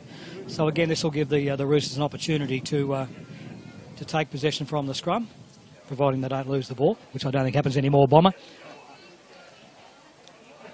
Mate, as you're heading towards the continuing rounds for these games, we've had one result earlier, and again on this particular game. Do coaches at this stage look for players to add to their squad, or they've got their 18 and bar injuries, they might work with those? In the regional sides, they've got about 20-odd kids they're going to play with, and obviously if you're dropping a couple of games early, you're probably going to have to go back and have a look deep in your squad for answers. But particularly with the Tigers boys, usually when they keep winning, there's only maybe 1 or 2 boys that'll come back into the side, barring injuries. So the more you win, the less you've got to change your side. But it looks like we've got a bit of a raid going here by the winger. And there's a couple of facts I've got out here. The young 5'8" for the Central Coast Roosters, Regan Harris. Regan's from Sawtell. Regan was in the New South Wales Country 16 side last year. He's obviously moved down from Sawtell to the coast to pursue his football career and see if he can get a bit of a chance with the Roosters. So I'll be keen to see how he goes through the game. It actually comes from a nice breeding ground up there at Central on the north coast as well, from Coffs Harbour and Sawtell. And Chrissy Watson was involved with the Knights many years ago and played some good footy. And I think they've got a nice strong link with the Trent still down there involved in sports medicine and dietary wants. So he'd be coming from good stock to come down here. And again, good to see him down involved in the Central Coast from now. Well, let's see what the Tigers can do. They're in possession. They've around about 37, 38 metres out now from their own try line. The scoreline is 6 points to nil with the Tigers in front. 23 minutes remaining. And a nice strong run from the Tigers. As we head over the try line, we're about 40 metres out, 41 metres out. That was the 13 for the Tigers in Cody Byrne from out of Dungown. But again, silly error. Ball turns over, and we've got the Central Coast Roosters to kick for line, or will they take? Yes, they'll kick for line. Gain some important yardage. And probably now sit back and see as to what they can do with the ball. From a coaching point of view, Bomber, you're heading into the rep season, you've got these players. Let's say you're the coach of the Roosters at the moment. Do you spend most of your time on structures, on set plays? Yeah, personally I would. Trying to get the side together. A lot of the boys here probably don't play together with each other at club level. So there you go. That error there is probably not from a structure point of view. It was just a good tackle that knocked the ball out. But yeah, you want to get your combinations going nice and early, because once you drop a game at this level, you're chasing games all the way through to around 4 or 5, and you can only take 2 out of each pool. So it's important you get off to a good start in each game. And the Tigers, I believe, have probably played a lot more football together than the Coast. A lot of these Tiger boys are were members of a 2016 under-16 side that won the champs, and there's probably 3 or 4 of these boys who were in last year's 16s that have moved up to the 18s. Another bit of a thing, Lockie Chard's playing right second row here. Lockie was actually a 5'8" in the 2016 Northern Division side, so he's gone from 5'8" and he's put a bit of weight on. He's now in the second row. Pete Stevens is the coach of the Greater Northern Tigers, 18s now. We've got Matty Sharman. Matty Sharman's looking after the Central Coast Roosters. I dare say they're similar to what you've got the structure with the Tigers, Bomber, that it were a progression from the 16s through to the 18s. That's your first pathway? Yeah, obviously, yeah, straight from the 16s to the 18s. A lot of, as I said, not knowing much about what the Coast does, but the Tigers boys, a lot of these, there's maybe 2 or 3 of these Tigers boys haven't played divisional football before, so they all know the systems. The systems are pretty well drummed into them right through the off-season. Now, for those listening at home or in the car, wherever you may be, catching it on Bar TV or on Facebook Live, then please don't think that Bomber and I are biased towards the Tigers. The fact that I'm from Gunnedah, Tamworth, and Bomber's from the Hunter Valley, that's just basically where we're from. But I think my point of view from the first stage today with the covering of these games is that I think for our audience at home, it's a matter of them looking at the game rather than us go through and identify players that are standing out doing exceptional jobs. I think it's like the NRL game. I've never seen a game played at the NRL that's watched on TV where the NRL, whether it be the NRL or whatever, where the volume's been down, everyone has an opinion. And I'm sure at the end of the day, this is just the first instance in all these players displaying their wares to go forward. So let's get back to the game. We've now got 20 minutes to go. It's a 35-minute half. We've got the Roosters in possession. Nice skills from the 19 there. Very, very quick ends. That's Kai Doyle. Again, the ball goes forward. All right, it's a little bit of cloud cover now at Muswellbrook at Olympic Park, as we said earlier. We'll now see how we go from a set play with the Tigers in possession from there. They're not big teams, Bomber, by any means of any stretch of the imagination. Now, when they do get to meet the Newcastle teams and some of the other Western Division, for argument's sake, there are a lot of bigger teams involved, so the skill level will come into play. And again, we mentioned fitness earlier. Yeah, when you meet your Westerns and your Bidgies or River Monaro, I think they're called now those days, yeah, you've got to be spot on with your fitness, especially with the Tigers. They're a smaller side, but it's a possession-based game when you're a smaller side, particularly against the big boys, and it's going to be hot wherever they play. It's still early March, late February, early March, so field position, kicking games, and the little fellas will come into play here. I'm expecting Moxie Alters here will pop up here, playing fullback at the moment, but he's a dynamic runner out of dummy half. I reckon he'll probably come into his own here in the next couple of tackles. Mate, tell me this, and for folks sitting at home watching wherever you may be, there's Maxie going forward now. Can you quickly identify any of the players from either team that you have a history of, that you may be looking forward to go forward to country honours? Oh, out of these fellas here, Max played country 18s last year, so he played centre in the country 18s last year. He's now playing fullback. He played hooker and was captain of the country under 16s the year previous over in Samoa, so I'm sure Max will be really well looked at by the selectors. there's several boys there. The halfback, Bailey Ellis, played country 16s 2 years ago, as well as the number 10, Alex Hall. Alex is a no-nonsense sort of front rower, and Bailey's a organising type halfback. There's a young fellow, Hayden Burke, on the bench. He's another country representative from 2 years ago in the 16s. But they're blokes we'll look at. Henry Hall's got big raps on him, the 12.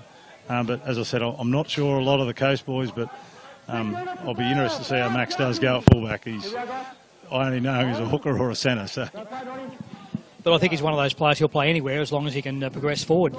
Interesting with the Coast, and Toukley's my old club from down on the Central Coast, that they may be unknown to us for the Central Coast people watching. I'm sure that you'll have your players picked out as to where you see your highlights. But again, they wouldn't be in the rep team if they hadn't been identified as talent going forward. So we'll watch with eagerness now. It's the Tigers bringing out the ball on the 25-metre line or 20-metre line now as we go forward. Quick run from dummy half. Again, one of the things that we've watched all day so far is attention to detail. So the dummy halves are going to be very smart in the first game. The same here. Nice run indeed. That's a big run. Taking the ball forward. We're up to the 40-metre mark. Ball goes forward as well. That's the Tigers on the attack. That's the 17 and Hayden Burke from down in Singleton going forward. It's on the back of a big run from the big prop forward in Alec Hall from Dungowan. In the centre of the field now. We've got options now, Bomber. Although we don't, the only option is going to be to hand the ball over because we've got tackle number 6. So could have gone a little bit wider then. So it will be the Central Coast Roosters in possession. Again, 17 minutes remaining. The scoreline is 6 points to 0 with the Greater Northern Tigers in front. We've had a try in the early part from Kyle Johnson from out of Dungowan. Scored the try and that was converted. And the scoreline is now 6 points to 0. And once again, probably more penalties in this game than we've had in the earlier game, but there seems to be very, very evenly matched teams. A little bit of frustration creeping in at this stage. I think both teams probably keen to get points on the board. And probably a little bit of insecurity that and probably shouldn't be there is the Tigers, having witnessed that first game at 40 points to 4. Would they have come out anticipating that they may be looking at a similar result and forgetting the fact they've got to work hard to get that result? That may have been the case, Ray. The last 2 times some of these boys have played the Coast, they've beat them, but the Coast are right in this game, and it'll be interesting the next set of 6, see what they can finish off this set with, whether they can put a nice play on or get to a kick. Just start putting some pressure on the Tigers down their end, because they haven't sort of put the Tigers under any great pressure just yet. That's Jack Stringer taking the ball forward now. The ball goes out wide now. We're out with Kai Doyle out wide. He came in as the 18. We had two late call-outs from the Central Coast Roosters. They're on the attack. There we are, 13 metres out. Now, this is an ideal opportunity for the Roosters to show their wares. Kyle McLean going out of dummy half. We're about 4 metres out. Can they convert it to points? They've decided to go wide. Slips out to the 5'8", a wide ball. It's right out to the winger in Saxon Woolenkraut. And the ball goes forward. And again, maybe not a lost opportunity, but certainly didn't take advantage of the opportunity. It's a turnover. We're on the 10-metre line. It's the Greater Northern Tigers in possession. 14.5 minutes remaining in the first half. The scoreline is Greater Northern Tigers leading the Central Coast Roosters 6 points to 0. Strong run from the Tigers.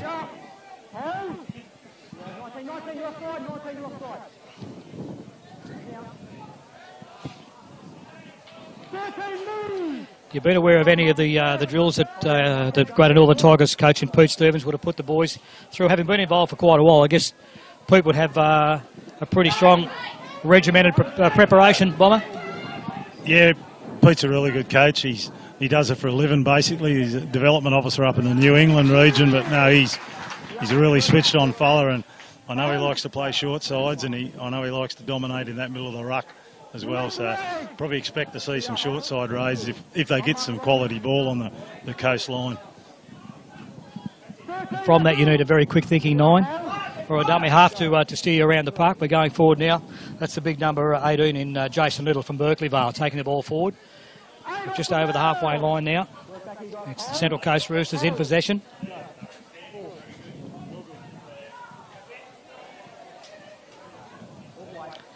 Jacob Keane from Kincumber gets the ball away. That's the big 19, Kai Doyle. They go wide again. They're going to take a kick. Up it goes. It's coming down. We've got little Maxi Aldis. He's under it. Let's see what he can do from here. Bombers, he brings the ball forward. He's past the 6. Picks up about 5 metres. It's the Greater Northern Tigers on attack now. There's tackle number 1. 13 minutes remaining in the first half. The score is 6 points to 0. Greater Northern Tigers leading the Central Coast Roosters. Tackle number 2. Long way to go up to the try line with it. Going to try and get up there in this set of 6. As Bomber just mentioned, with coaching from Pete Stevens, they're sticking to the centre ruck at the moment, driving up the middle. Maybe that'll create an opportunity to drag them in and spread it out wide. One more up the middle.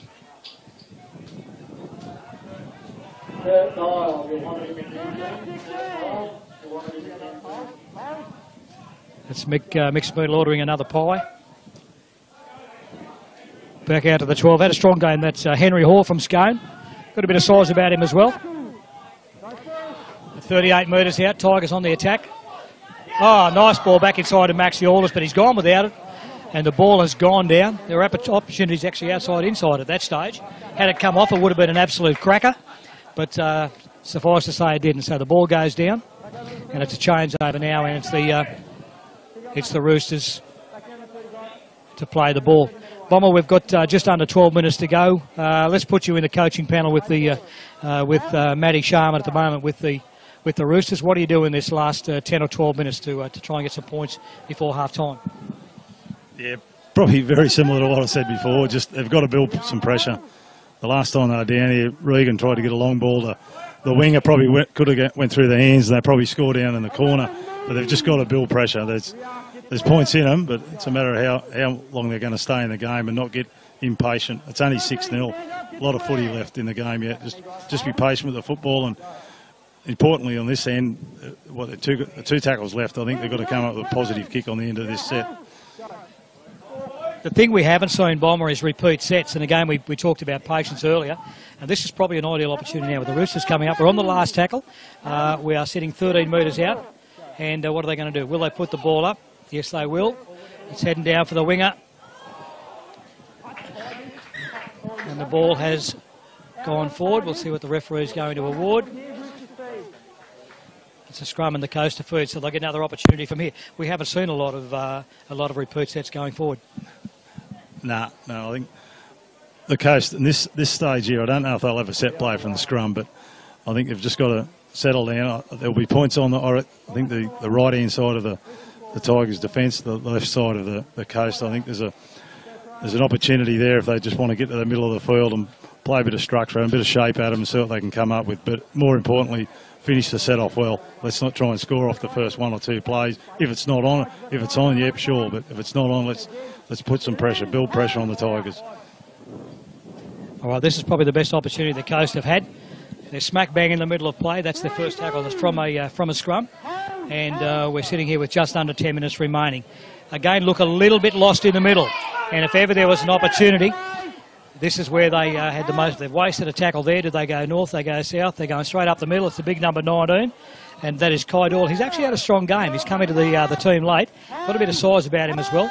They're only 1 metre out. Now let's see how their structure is there. So it seems the Greater Northern defender has actually hit the hand of the Roosters dummy half, which hasn't hit the ball, and they've allowed to gain possession and move forward, and that they've done. 30 metres, 32, 35 metres out on tackle 2. They're going forward. We've got 9 minutes left on the clock in the first half, and this is the Greater Northern Tigers leading the Central Coast Roosters 6 points to 0 in the Laurie Daley Under-18s Cup. Just over the halfway now. 13 going forward with a nice play there. That's Cody Byrne from Dungowan. Got the ball away. This is the ideal opportunity. Again, we've seen the Roosters squander it down their end. A silly mistake up here now, and again that'll give the Tigers a full set of 6 with 8.5 minutes on the clock. They take the dummy half. They take the tap. Ethan Campbell going forward. A strong run. Picks up 12 metres. They're in the centre of the field, so they've got the Coast defence guessing. Maxi Aldis from dummy half. A flat ball. Now watch the dummy half, as Bomber just said. He's in the one quick ball away, which was great. Nice strong run. In the other under 16 game, Illawarra. And again, the ball's gone away from now. It's still loose. It's 6 again. So I get an ideal opportunity now, Bomber. We're on the far side of the field. We've got the full field to play with. What can the Tigers do from here? Will they drive it towards the centre and work from there? I'll take the hard yards forward at the moment. They'll pick up another 5. Roosters on their try line, defending. That's Ethan Campbell. Ethan Campbell going forward, picks up the try. Bomber. Yeah, nice little short ball there from young Stevie Dengate from Muswellbrook, and yeah, young Ethan, good try, good intensity in his run a nice line. Ethan was in last year's 16 squad, played lock, he's moved up into the front row. It's a good prospect, young Ethan. He's solidly built front row, good leg speed. Yeah, I think the main difference at the moment, just in that last set of 6 we saw then, Tigers rolled out of their own half, nice and easy. They've got some real intent when they're running the ball. The Coast at the moment are just going through the motions with the football. The Tigers have got some nice intent going forward, looking to get to a kick. They don't have to get to a kick. They've got a lucky 6 to go. But now that Maxi Alters has been put into hooker, the Coast will want to be on watch. The kid's dynamite out of dummy half. Tell me this, we've had the Roosters up attacking the line for a good 10 minutes. Probably a little bit of frustration, so when the ball does turn over, they really weren't ready to jump on the front foot and defend strongly. They're on their back foot, allowed the Tigers to make some good yardage. And a game with a couple of thinkers down there again. The try is converted, and that's a little halfback in Bailey Ellis. He's from Muswellbrook as well. So it's 12 points to 0. And again, young Bailey comes from good stock as well. Yeah, Bailey's a local junior from Muswellbrook. Young Pete Ellis' son. Pete's a long-time player of the Muswellbrook Rams for many years, and yeah, Bailey's progressing through the ranks. He was in the last year's under-18 side that won the comp for Muswellbrook, and I'm sure the new coach of the Rams, Troy Hilder, will probably look to get him a bit of footy in first grade this year. Young Stevie Dengate will probably be his half partner in the under-18s Rams side. He's on the field at the moment for the Tigers, so it'll be interesting to see how he goes. Oh, nice big run here. Solid run from the Tigers. They bring the ball out. Heading up towards the 40-metre. It's 2 strong runs from the Tigers as they go forward.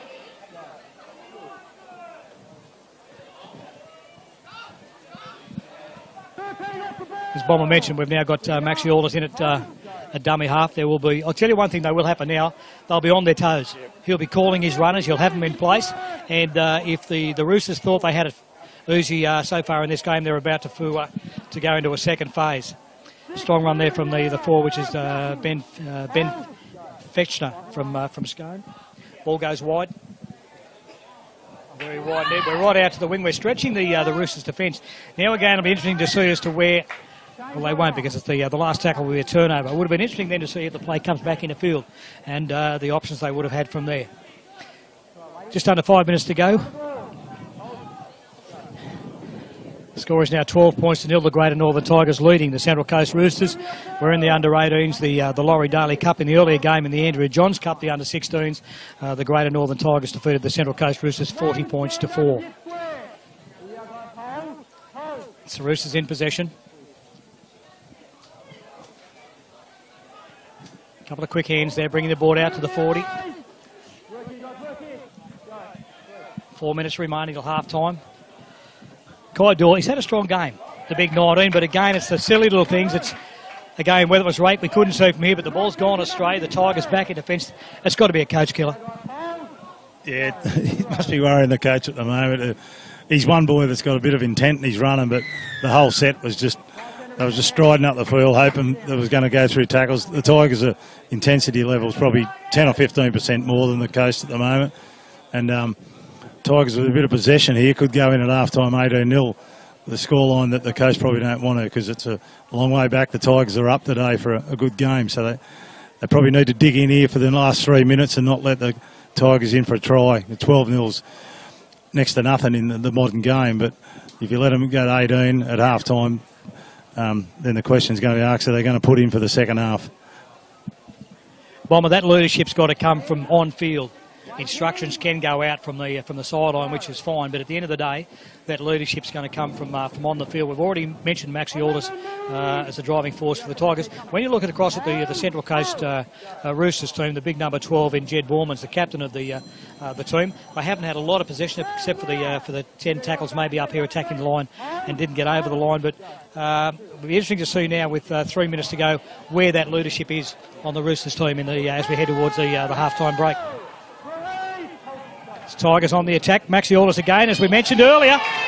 He comes out of dummy half, and I think Bomber's a clairvoyant. He's certainly made an impact as he's gone into the hooking and the dummy half roll. Number 1 to the Greater Northern Tigers, Maxi Aldis, who will throw. We now sit down to 16 points from there with 2.5 minutes remaining.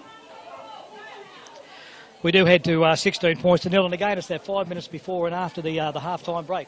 Again, I keep using that phrase, Coach Killer, but I guess points scored at any time of the day is a coach killer, but certainly as you're coming up towards that half-time break from your coaching experience, is that a time where you actually emphasise to your players, get on your front foot rather than sit back and relax? Because the half-time break's not until the blower. Yeah, plenty of games have been won and lost around the half-time break, but yeah, I'm just looking at the body language now that the Coast boys behind the line. It's going to be a big road back. It's going to be 18-0 down probably, and you're playing against some quality opposition. The coach is going to have to get them to bandy together, and one or two players are just going to have to stand up here and get them out of this, because at the moment, with the ball, they don't seem to be threatening the line or trying to get through the line with any sort of purpose at the moment. So the Tigers are well on top here at 18-0, and yeah, be really interesting first 10 minutes of the second half to see whether the Coast are going to dig in for the fight or not. Well, they could.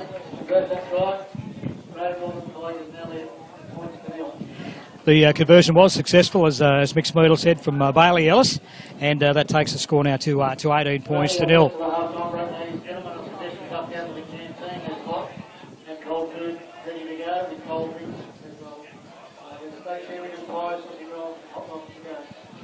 All right. 60 seconds to go, Bomber. We'll just do a quick wrap now before the hooter goes. We're heading in. We're sitting on a scoreline of 18 points to nil. You don't need to sit on a fence, but from both coaches' point of view, if you will, from the Tigers with that lead and the Roosters having to come back and fight out the second half, how do both teams attack this second half? Tigers probably do what they're doing at the moment, roll that middle third, poke their nose through and let Maxi Aldis do what he's doing here now, getting over that ad line. The Farah combination is going to come into play here shortly. There's 4 or 5 boys out there that play Farah probably once a week up at the school, and Max is the leader of them at school. The Coast, they've just got to dig in. They've just got to hang in there and hope things turn. But at the moment, the coach is just going to have to get something out of them that I don't think they've got at the moment. They look down in the dumps, but 18-0, score early and back to 18-6, and anything can happen. Well, there we go. That is the sickest halftime hooter I've heard for a little while. But the halftime score now is 18 points to nil. We've got the Great Northern Tigers leading the Central Coast Roosters. As we said earlier, we'll head into the second half shortly. Thank you so much for joining us on Bar TV or on Facebook Live. We're coming live from Olympic Park at Muswellbrook, and this is the Laurie Daley Cup, the under-18s in the Country Rugby League Championships.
Well, good afternoon, ladies and gentlemen. Welcome back to Olympic Park. We are heading into the second half of the Laurie Daley Cup. This is the under-18s in the Country Rugby League Championships. As we mentioned, coming live from Olympic Park here in Musselburgh. It's been a great day. Good crowd on hand as well. The previous game we had in the Andrew Johns Cup, which is the under-16s, a comfortable win to the Greater Northern Tigers over the Central Coast Roosters, 40 points to 4. And the half-time score in the under-18s, the Laurie Daley Cup, we have the Greater Northern Tigers 18 leading the Central Coast Roosters 0. My special guest is Gary Bomber Jones as our special guest in commentary. We've just had the kick-off, and Bomber, of course, will be looking after the under-16s country team that will be chosen after the country championships. Bomber, we mentioned earlier, we head into the second half now. We've got 35 minutes to go. Can the Roosters redeem themselves? Well, Ray, I reckon the next 10 minutes will show a lot with what they've got, whether they're going to dig in for the fight here or whether they're just going to let the Tigers roll through the middle. That's tackle 4, and the Tigers just made an easy 50 metres. Ellis will get a good kick on the end of this set, probably here, trap the coast in the corner, and we'll just have to see what they're going to do with the ball. That's if the Tigers don't already score here. So it'll be interesting to see in this next set of 6 with the ball, what they've got, the intent in their run, whether they've got any desire left. That's a very strong set of 6 to kick off. It's going to be a line dropout now for the Central Coast Roosters. Mate, I've done some research in the half-time break.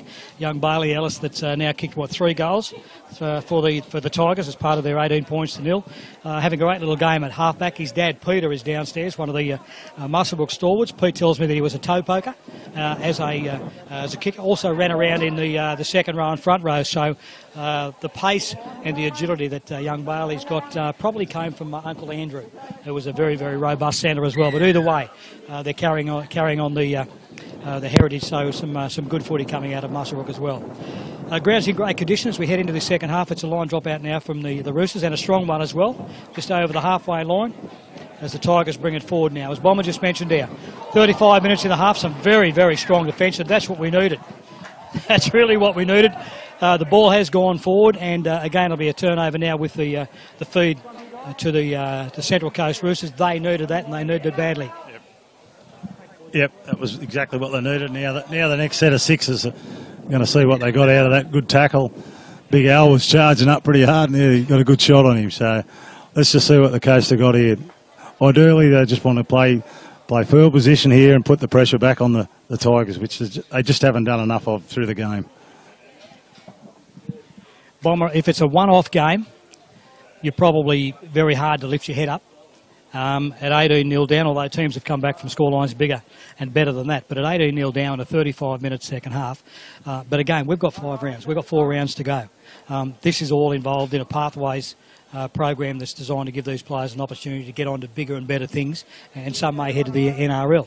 So this, to me, will show the quality of not only the player as a footballer, but also as an individual, to see if they can now regroup. And you don't need the coach or the runner to come out and say, lift your game. That happens from within. So let's watch with interest as the second half pans out now. It is the Roosters in possession. They're about 38 metres out. That's the big T from Tukley taking the ball forward. We're on the halfway line. Now let's see if there has a change of culture in this second half. They're very flat now, but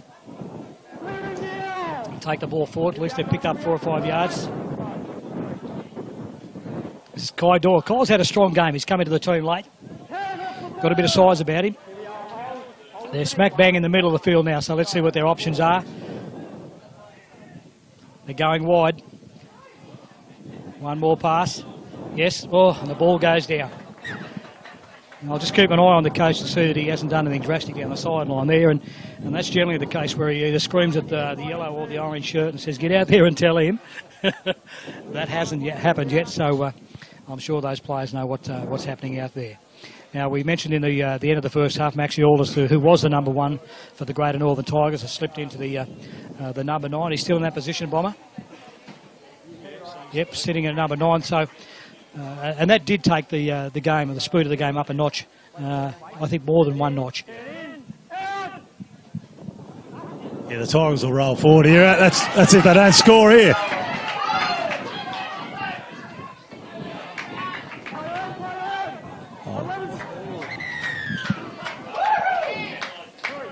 Number 3 had a probably the worst swinging arm you've ever seen. Probably only hit the ground, and he's decided to tell the referee that he was not a nice bloke, so he cops another 10.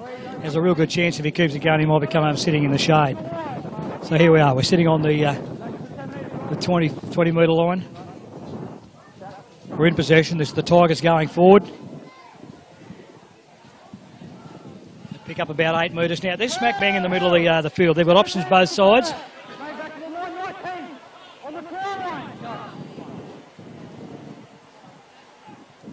Sam Wentworth was in a dummy half. They've gone forward and they've been held up over the line.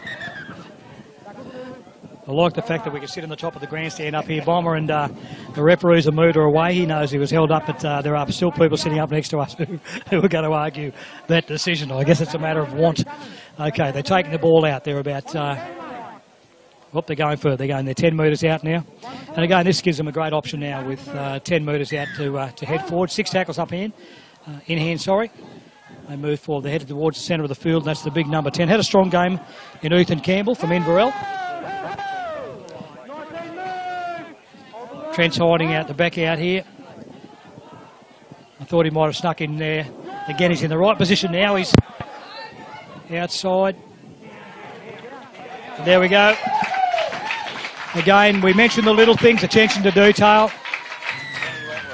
Sammy Wentworth ducks over for a... Sammy Wentworth scores that try, and now lead 22 points to 2-0. So Sammy's fresh because he's had a bit of a rest. Maxi Alders went into hooker.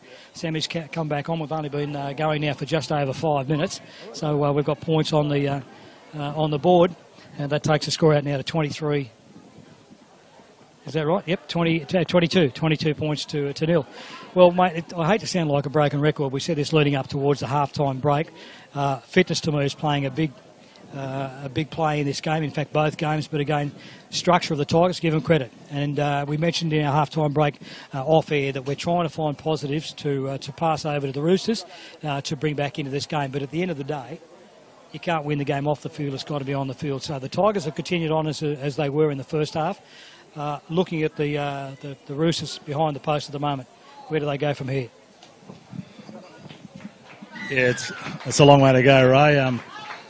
At the moment, they're probably just going to have to hang in there for the next few sets. Certainly don't need blokes running 40 or 50 metres through the middle of the ruck to make ground up through the middle of them.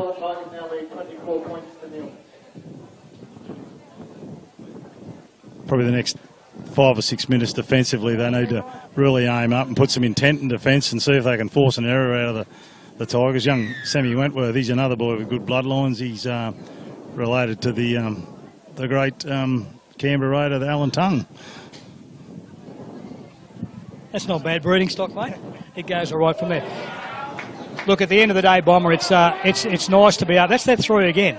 He's forgotten he's out there to play footy. Someone will square him up, give you the drum. The bottom line is these players, both sides, knew when the championships are on. They had ample time to prepare themselves. Again, we mentioned about 10 minutes ago, it comes down to the individual.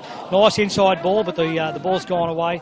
And we're around the halfway mark at the moment, and the Roosters get their opportunity from here. Just carrying on from that, both teams have had the opportunity to prepare for the game. In essence, Tigers are better prepared. Coaching staff, you've got to look at the coaches, the structures they've got in place, and the players they've got at their beck and call. But at the end of the day, with the score on the line now at 24 points to 0, the Tigers have them all in front of it, and the Roosters have got some hard work to do, not only today, but to pick themselves. They've got 7 days. Yep. They've got to pick themselves up and get ready for round 2. Yeah, moving forward, they've obviously got a home game next week, I think, against one of the North Coast sides, so it's not going to be easy. A good end of this set of 6 will go towards a little bit towards giving them some positivity in this next defensive set they have. Here we go. We get another repeat set. I'd like to see young Regan Harris to 6, get his hands on the ball. He's probably hadn't played a lot of footy with these blokes, obviously from being up the North Coast. But there's one thing about the North Coast boys; they know how to throw the footy around. I'm sure if Regan can get a bit of footy, he'll show his wares. Mate, is this where it comes down to the individual? We've got a scoreline now of 24 points to 0. well, I don't want to harp on it, but we are looking at representative honours. We are looking at pathways. From a coach's point of view, this is where the player with the not only the stamina but the insight and the fortitude to go forward steps up. Yeah, certainly. That's what all the big boys in NRL clubs look for. Blokes out there playing, the young fellas are playing to make sure that they've got a little bit more than just a little bit of natural ability. They want to know what's inside what they've got, the ticker stakes. In this next 26 minutes at 24-0 down, whether they're going to dig in here or they just go through the motions and wait for the full-time siren. But as I said, they can get over here for a try. 24-6, 24-4 with 26 to go. They're not completely out of it. There's a couple of injuries in the Tigers camp. But if they can get a run of possession like they have in the last couple of minutes, let's see what they can do. Mate, let's go the other way. I've forgotten one big bloke that's part of the coaching staff here at the Tigers, and that's Big Brad McManus. He'd have the spitter, would have the boys going forward. But let's say we get through today's game, whether you're the Coast or the Tigers, and you prepare for round 2. All right, now the Coast are heading up to Warhope for the the Tigers, and not the Tigers. They're heading up the North Coast. They are, and they'll be playing. If we get down here, they've got Northern Rivers, so they're playing North Coast at Warhope. So they're going to be a strong team from there. So they've got to regroup. We've already mentioned in the broadcast that we don't have a lot of size coming forward in both these teams. So as they progress through to rounds 5, they're going to come across some bigger teams. Structure is going to be very important, as is fitness and skills. So where it might be a strong win for the Tigers today, should they carry on, and we know the Roosters need to do some work. There's also a lot of work for both teams, including the teams that we haven't got to see today, to go forward to rounds 2, 3, 4 and 5. Yeah, with the disadvantage the Tigers have got over a lot of sides is they probably won't train until next Friday leading into the game against Newcastle. They just can't meet on a Wednesday night in Tamworth. There's boys 4 or 5 hours away from training. The Coast boys, they can regroup and have a training session on a Wednesday night, or 2 sessions if need be.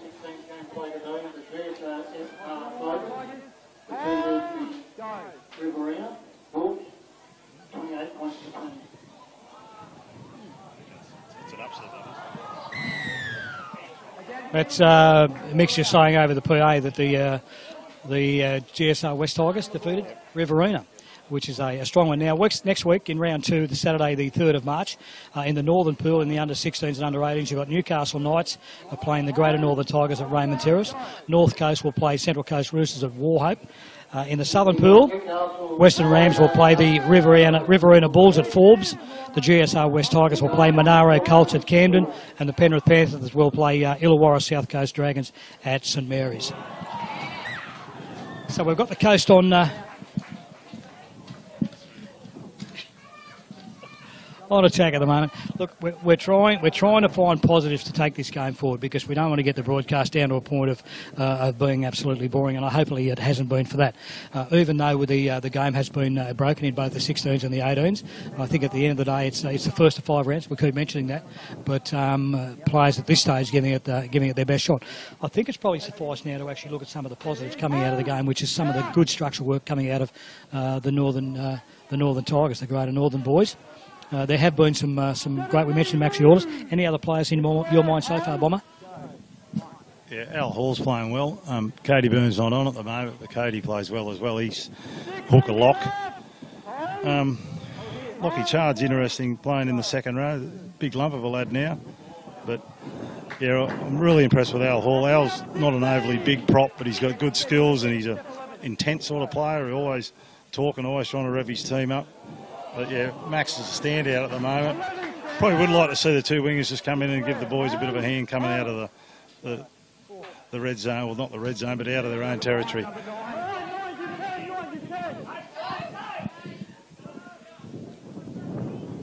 So the Tigers have kicked through.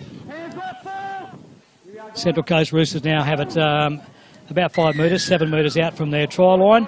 Silly penalty from the Tigers, I guess, just to try and slow play the ball down. Let's see how we go from here. Now, at the end of the day, we've got just over 23 minutes remaining. The score is 24 points to 0. Let's see what the Roosters have got. They're going to kick for line. This is Kyle Lang from down in Kincumber. And again, as we saw in the first half, it's just not taking advantage Kyle Johnson takes the ball forward from Dungowan. Scored a nice try to kick off the game today for the Tigers. And here we go. We're about 14 metres out on the attack again. And will the Tigers convert? Nice strong run there from Lockie Chard from Glen Innes. He takes the ball forward. Bit slow getting up. In fact, he's very slow getting up. He's all good now. Down he goes. He's given the boys a bit of a break. 22.5 minutes to remaining. The score is 24 points to 0. And you're listening to the broadcast live on Facebook Live or on Bar TV. This is the Laurie Daley Cup, and that is the under-18s in the Country Rugby League Championships. Nice to have you on board. Hope you've enjoyed the broadcast of the 16s and the 18s, and this will continue right throughout the course of the program. This, again, as we mentioned earlier, is part of the Pathways program put together, and happy to have the referees here as well. Matt Parrish is actually overseeing the Elite Pathways as the football manager, but Shane Hayne here is here as well, being an ex-Muswellbrook boy. He's just further up on the grandstand, as I can see him now. He's looking after the referees, because again, this is the Pathways for the referees. It's the Tigers on the attack. What can we do from here? Ball goes wide. That was so flat it was forward. Again, missed opportunities, Bomber. Yeah, Stevie Dango then decided to hit the lead runner. It's easy to say from up here, but probably goes out the back to young Trent Taylor. Trent gives it out to young Harris on the wing, and they probably score. So he's just got to have a little bit more vision than that. I know they're probably set up to hit the lead runner, but just look up, see the numbers. They'll get another chance here shortly, I'm sure. Right, mate, we've just caught the eye of Shane Hayne, who's here looking after the referees. He's in charge of the Complete Pathways program now as well. He's on his way up here, so we'll grab a chat to him. It's like old home week. We've all come out of Muswellbrook originally, so come on up, Shane. Grab a chair up here, champion. No doubt you know this other young Muswellbrook man in Bomber Jones. Welcome, Shane. How are you? Good, Ray. How are you? Good, mate. I didn't want to put you on the spot, but again, we're expelling the virtues of the Pathways program and such. But again, it's a Pathways program for the players, but you're also heading a program for referees. Yeah, absolutely, Ray. Obviously, with these new championships going on, it allows us the opportunity now to select a squad of officials to officiate in these championships across the New South Wales country area, and we put them into that pathway, and allows us to give them the right coaching, training, obviously before these championships started and throughout. So it's a good opportunity for these, as you said, the players have that pathway, and we're now doing the same for the officials. Mate, while we've got you, the score is 24-0. Been a strong performances from the Tigers in both grades, but again, rugby league games don't happen unless we've got referees. Now, you've been there, done that. You've come from Muswellbrook and in the bushy. You've made your way down through the NRL. Refereed, 500,000 games or something like 24 tests and the like from there. But again, your role since you retired through old age was great. You spent a lot of time nurturing the new referees coming through. That Pathways is very solid now. Yeah, absolutely, Ray. You know, with my new role as the National Pathway Coach, it allows me not only just do New South Wales country, but right across Australia, through New South Wales and Queensland, Western Australia and the affiliated states. So it allows me to travel the country, tell and I do referees, and to try and get as many referees as you can to get to that pointy end into the NRL. But not only that, to get them as far up the pathway as possible for them themselves. Mate, we've no doubt got a lot of viewers today and right through the series that are probably still playing or maybe have just retired. That pathway into refereeing doesn't necessarily mean you've got to be 14, 16, 18, 20. Is there a pathway for those mature age people? Oh, absolutely. It's like anyone that wants to take up the opportunity to do a referee's course and start refereeing, especially for the mature age, those over 18, or even for ex-players for that matter. And not only just the male component, we're also looking for females as well, given that it's a now strong area of our game with the female rugby league. But just with the mature age person, we can fast-track players now, and if they're ex-players, to get to where we want them to be in the seniors. They don't have to spend all that time refereeing juniors into the lower ages. You know, they might start in 13s, 14s for a couple of weeks, then they'll progress through, because we want them in senior football as quick as we can if they're those senior, mature age people. And one of the things that I guess everyone from the NRL all the way down to Bush 40 is that we're looking at crowd control.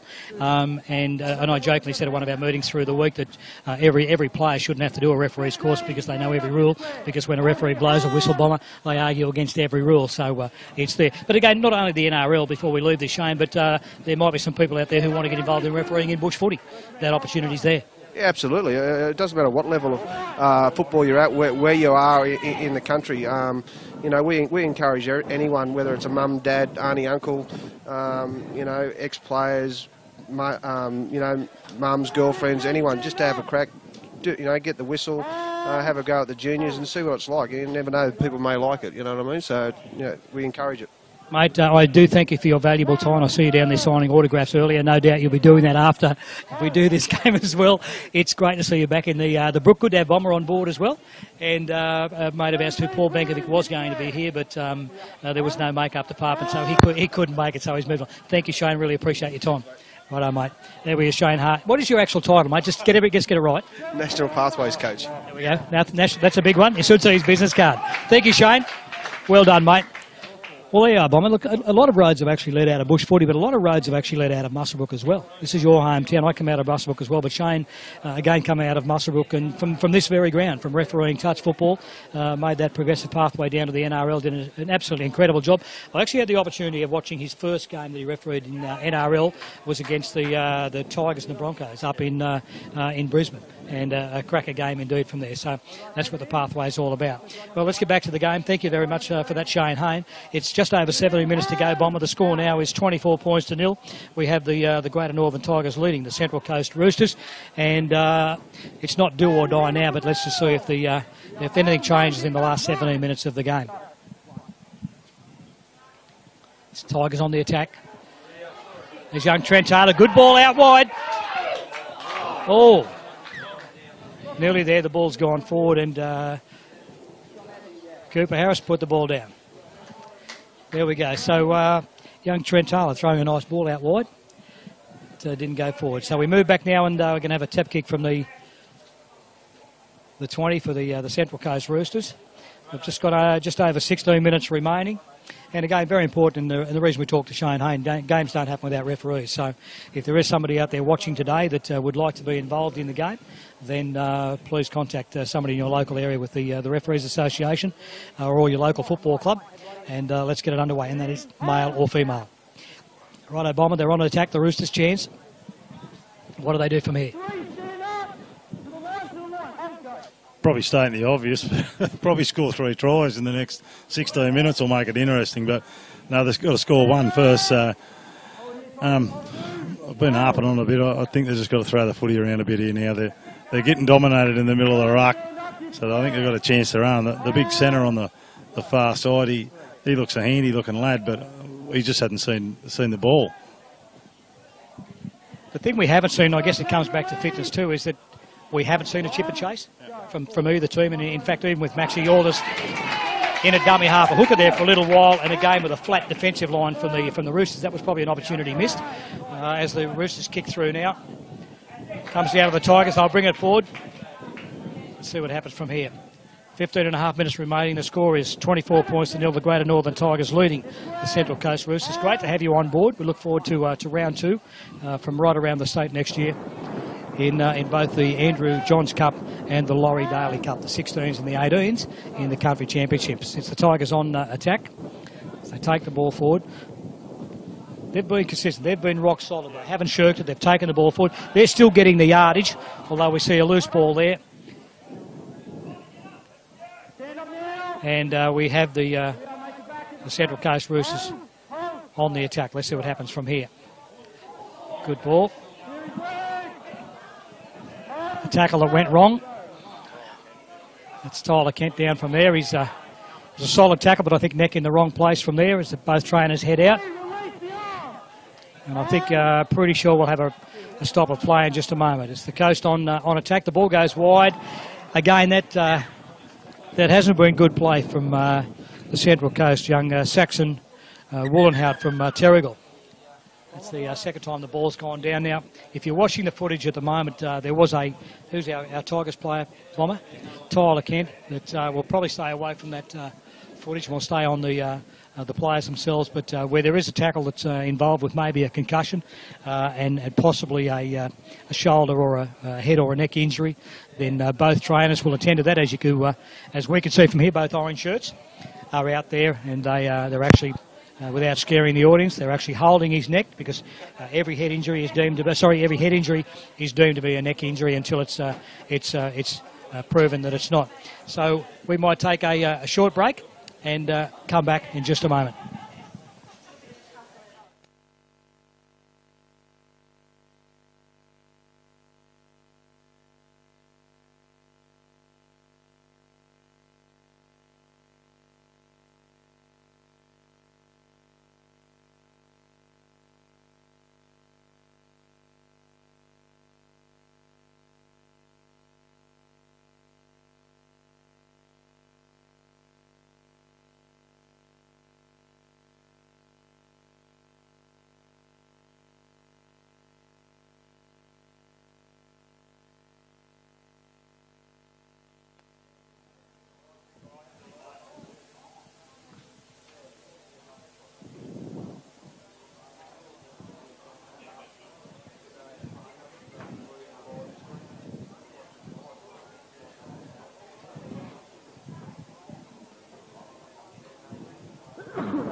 Okay, welcome back. And in that short break, the first aid attendants have been looking after Tyler Kent, who has gone into a couple of tackles, in fact, Bomber, and come out the worst for wear. So he's up and about, happy to say, but no doubt there'll be a concussion involved, so he'll come from the field now.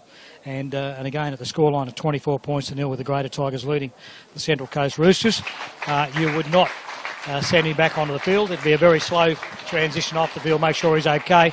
And the good part too, Bomber, that once he's off the field, the first aid attendants will make sure that he's quite okay and move forward from there. Well, we have 40 minutes remaining in the game. It's the Laurie Daley Cup, the inaugural Laurie Daley Cup. The under-16s was the Andrew Johns Cup. This is the under-18s.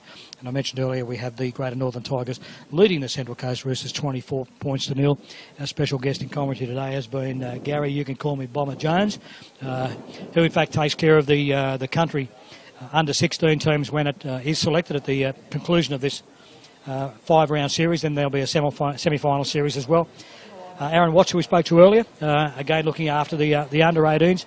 And those appointments, without actually patting you on the back too much, mate, augurs well for bush footy up around the Hunter Valley and the Greater Northern New England area.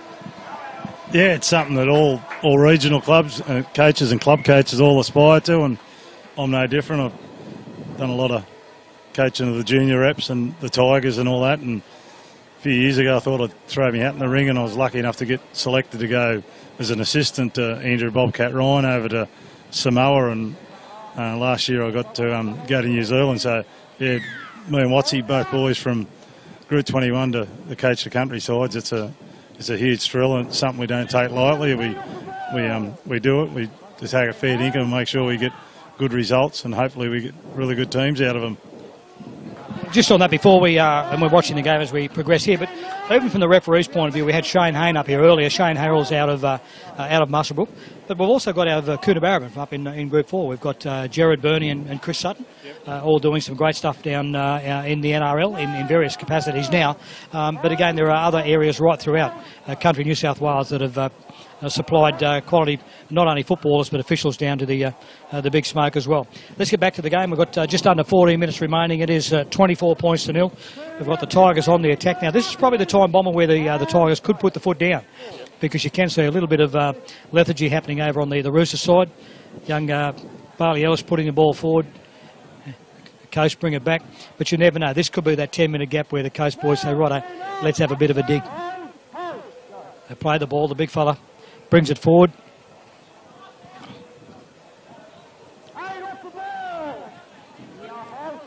That's Kyle Kappa. It's been very quiet for a man with that size. He hails from my old club, Tukley, but he's actually been prone to stick out on the fringes. He hasn't really come inside looking for the ball. They bring it forward. 38 metres out. It's Roosters on the attack. What can happen in the next 13 minutes?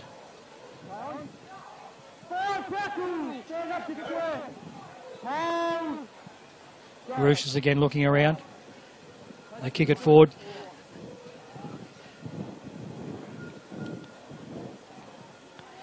Trent Taylor picking the ball up and bringing it forward. I'm liking the structure in attack as well as defence with the Tigers Bomber. They were prepared for that kick. They had runners where they needed them. And the other thing too is that they've actually got back in support very, very quickly. Yeah, it's typical of Pete Stevens' coach side. He makes sure that all them little things are done properly.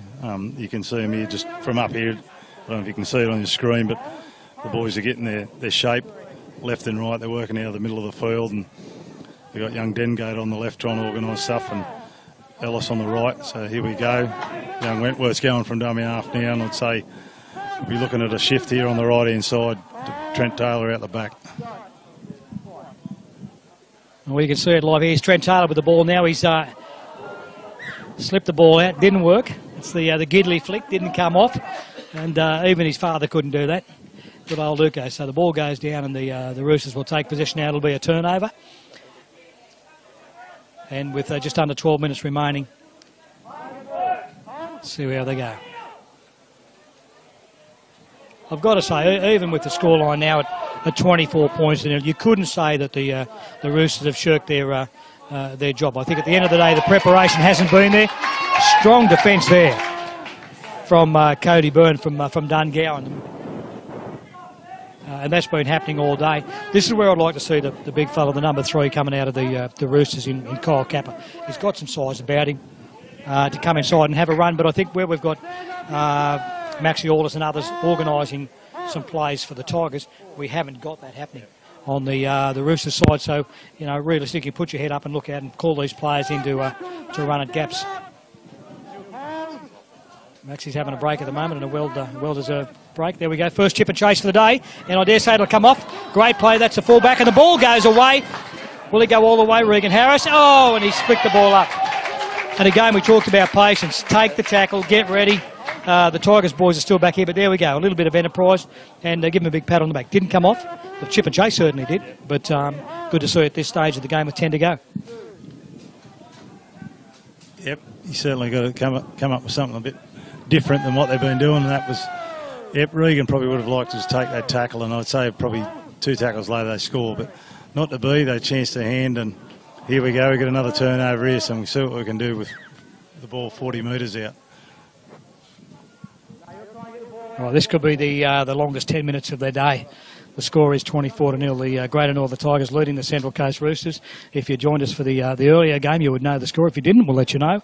In the Andrew Johns Cup, that is the under-16s, the Greater Northern Tigers ran out comfortable winners, 40 points to 4 against the Central Coast Roosters. So the Greater Northern Tigers having a big day here as we head into round 2, which will be next Saturday, the 3rd of March. The games to look forward to wherever you may be listening at the moment or watching at the moment. Up in Raymond Terrace, here we'll see the Newcastle Knights do battle with the Greater Northern Tigers. At Warhope, North Coast will play the Central Coast Roosters. In the Southern Pool, if you're out Forbes way, you'll play host to the Western Rams and the Riverina Bulls. Down at Camden, it's the GSR West Tigers. They'll play the Monaro Colts, and the final series will be the Penrith Panthers do battle with the Illawarra South Coast Dragons. That will be at St Mary's in Sydney.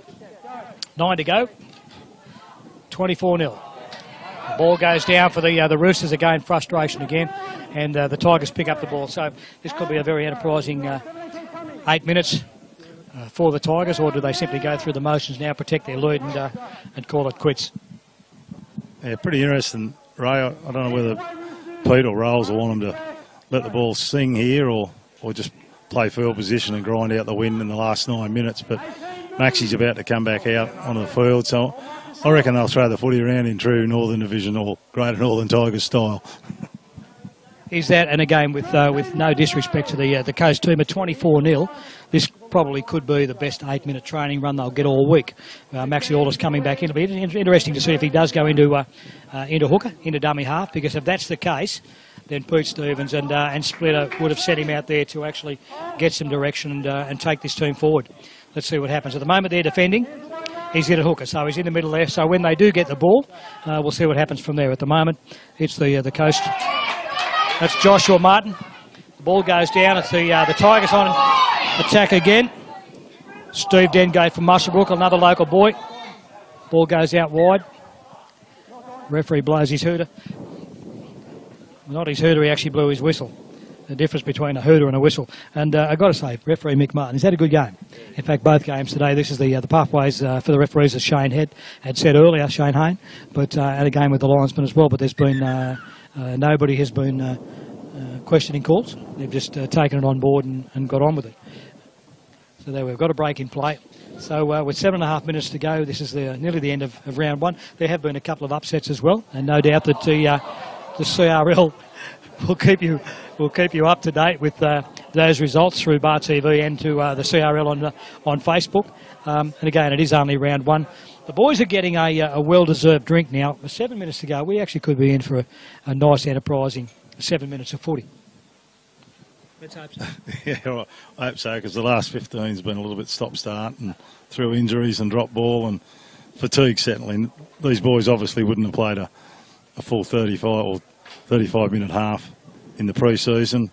Remembering at regional level it's a 10-4 interchange, so the boys are under fatigue now and the game might get a bit sloppy, but I just hope the Coast finish well. They've got to finish well. The coach would want them to finish well leading into next week.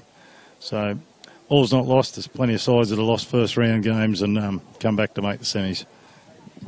Just on a touch away from the footy in a game we're at Olympic Park in Muswellbrook today. The ground looks absolutely brilliant. But again, for all the venues we've mentioned in both rounds, 1 right through to round 5, it's just great to see that these regional centres are going through their communities with support from council in a lot of cases, embracing rugby league. This ground looks absolutely brilliant.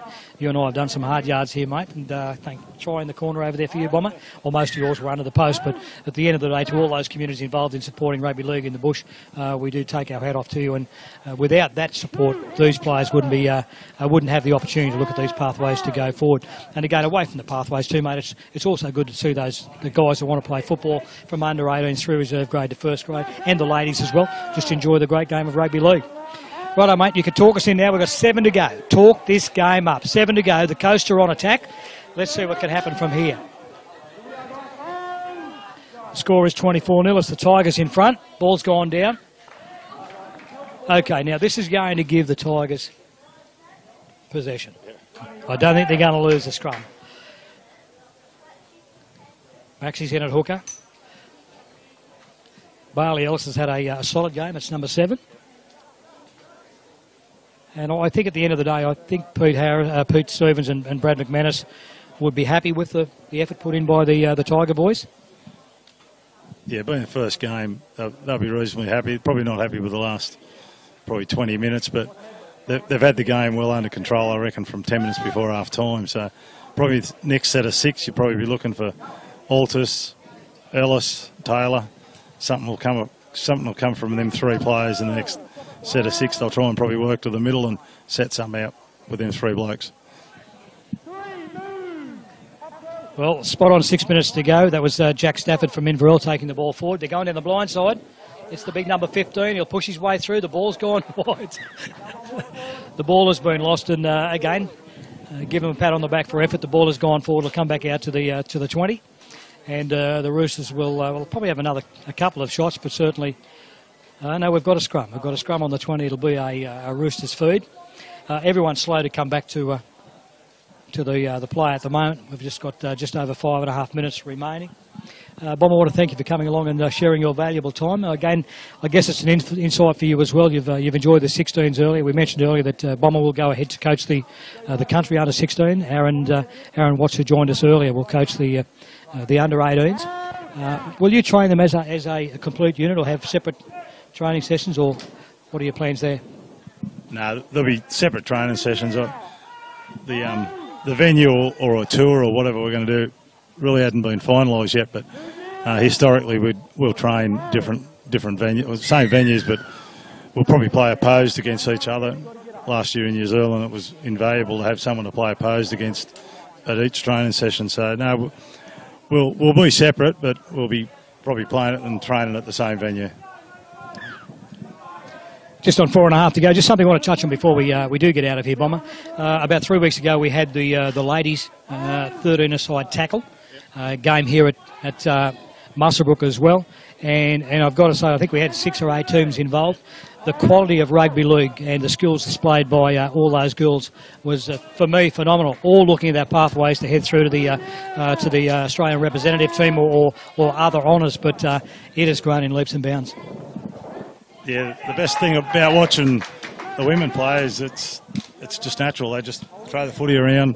They probably haven't been taught all the aspects of slow and play the ball down and run on the lines and all that sort of stuff. It's just, here we go, the big fellas. Yeah, so, yeah, but it's good to watch, and intensity level, it's right up there with it. They rip in as good as the blokes do. Actually, another Muswellbrook boy in Jamie Feeney's the assistant coach to the Jillaroos, so there's another connection through Muswellbrook. There we go. Well, it's taken 65 minutes for young Kyle Capper to put his head down and have a charge. He could have been doing that all day. There we go, and they're in.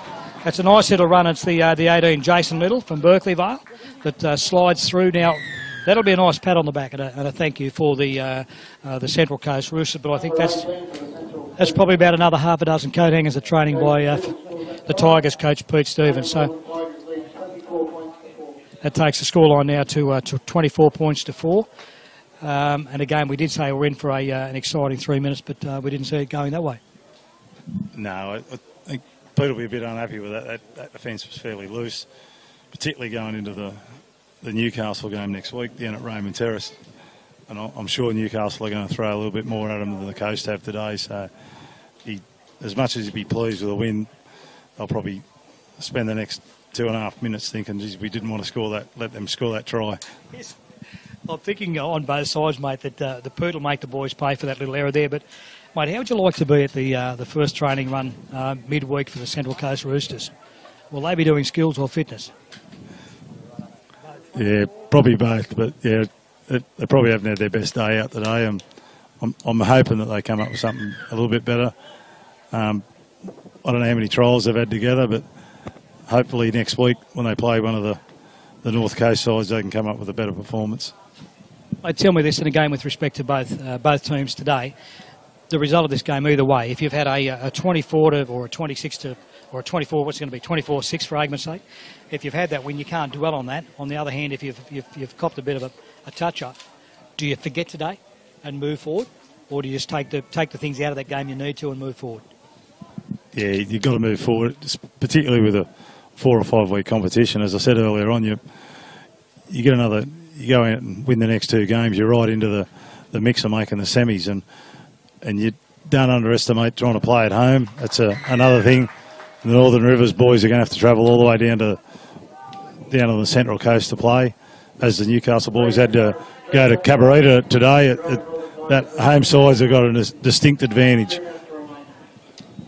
Well, there we are. Regan Harris has got his name on the board. He's kicked the goal there. He's down from Sawtell on the Central Coast now. These boys head up to Warhope next week, and it'll be interesting for both grades. Mate, a minute 48 to go. The current score is 24 points to 6. It looks like the ball boys are having a bit of a break as well, and Mick Smeedle's getting very cranky down on the sideline. And, mate, it's good to see the boys in yellow down here too, young Richard, all nice, fit and well. He's a winger. Mate, he's protecting that sideline from there. Congratulations to all the clubs involved in the first round of the country championships. And as we mentioned earlier, we've had the release now of the launch of the Andrew Johns Cup, which is the under-16s, and the Laurie Daley Cup, the under-18s in the country championships. The games will continue on next week. There are 5 rounds. We go through a final series, and then eventually we'll pick those country teams. Wherever you've been watching the game today, we hope you've enjoyed it. Bomber Jones has been our special guest. As the Roosters, you never know, mate. With about just over a minute to go, they're on the roll now, bringing the ball forward. Let's see how they go from there. They're actually on their toes, which is good to see. Young Darby Elton's in dummy half, gets the ball out. The big fella's had a couple of big runs too in Jacob Coon from Kincumber, and they've picked him up a couple of times, a couple of spilt balls. But they're having a dig. The ball goes down now with 45 seconds to go. Young Trent Taylor gets the ball to bring it forward. He's quick on his toes and will go, takes it out wide. So they've probably got 30 seconds to go. We'll see what can happen from here. Or will our final score be 24 points to 6? Still taking the ball forward. I'd like to take this opportunity to thank everyone involved with Bar TV and with CRL Facebook Live to bring these games to you. So if you don't have the opportunity to be at the games as part of the country and championships, at least you can see it live on Bar TV or on Facebook Live. Ray McCoy's my name, Bomber Jones. I'll get you mixed up there, mate. Bomber Jones been our special guest today, and thank you to Aaron Watts earlier who did the under-16s game. Ball goes forward, the ball's gone dead. I guess the next sound will be the hooter. So we'd like to take... Thanks, mate. Any final sum up on both games today? No, just 2 good wins by the Tigers. Obviously, playing at home, you always like to win. But, yeah, overall, really happy with the performance of the Tiger side of things. Obviously, next week, the Coast is just going to have to come up with better performances in the 16s and 18s. And it's been really interesting sitting here and watching the footy from right at the back of the grandstand rather than sitting down the sideline in the pressure cooker of coaching. So, thank you. Good on you, mate. Well, no doubt we'll probably catch up with you in one of the other games as we work through the rounds heading towards the finals. Thank you so much for everyone involved here at Olympic Park in Muswellbrook. We hope you've enjoyed the coverage at home, and we look forward to seeing you next time we are live on Facebook Live or Bar TV.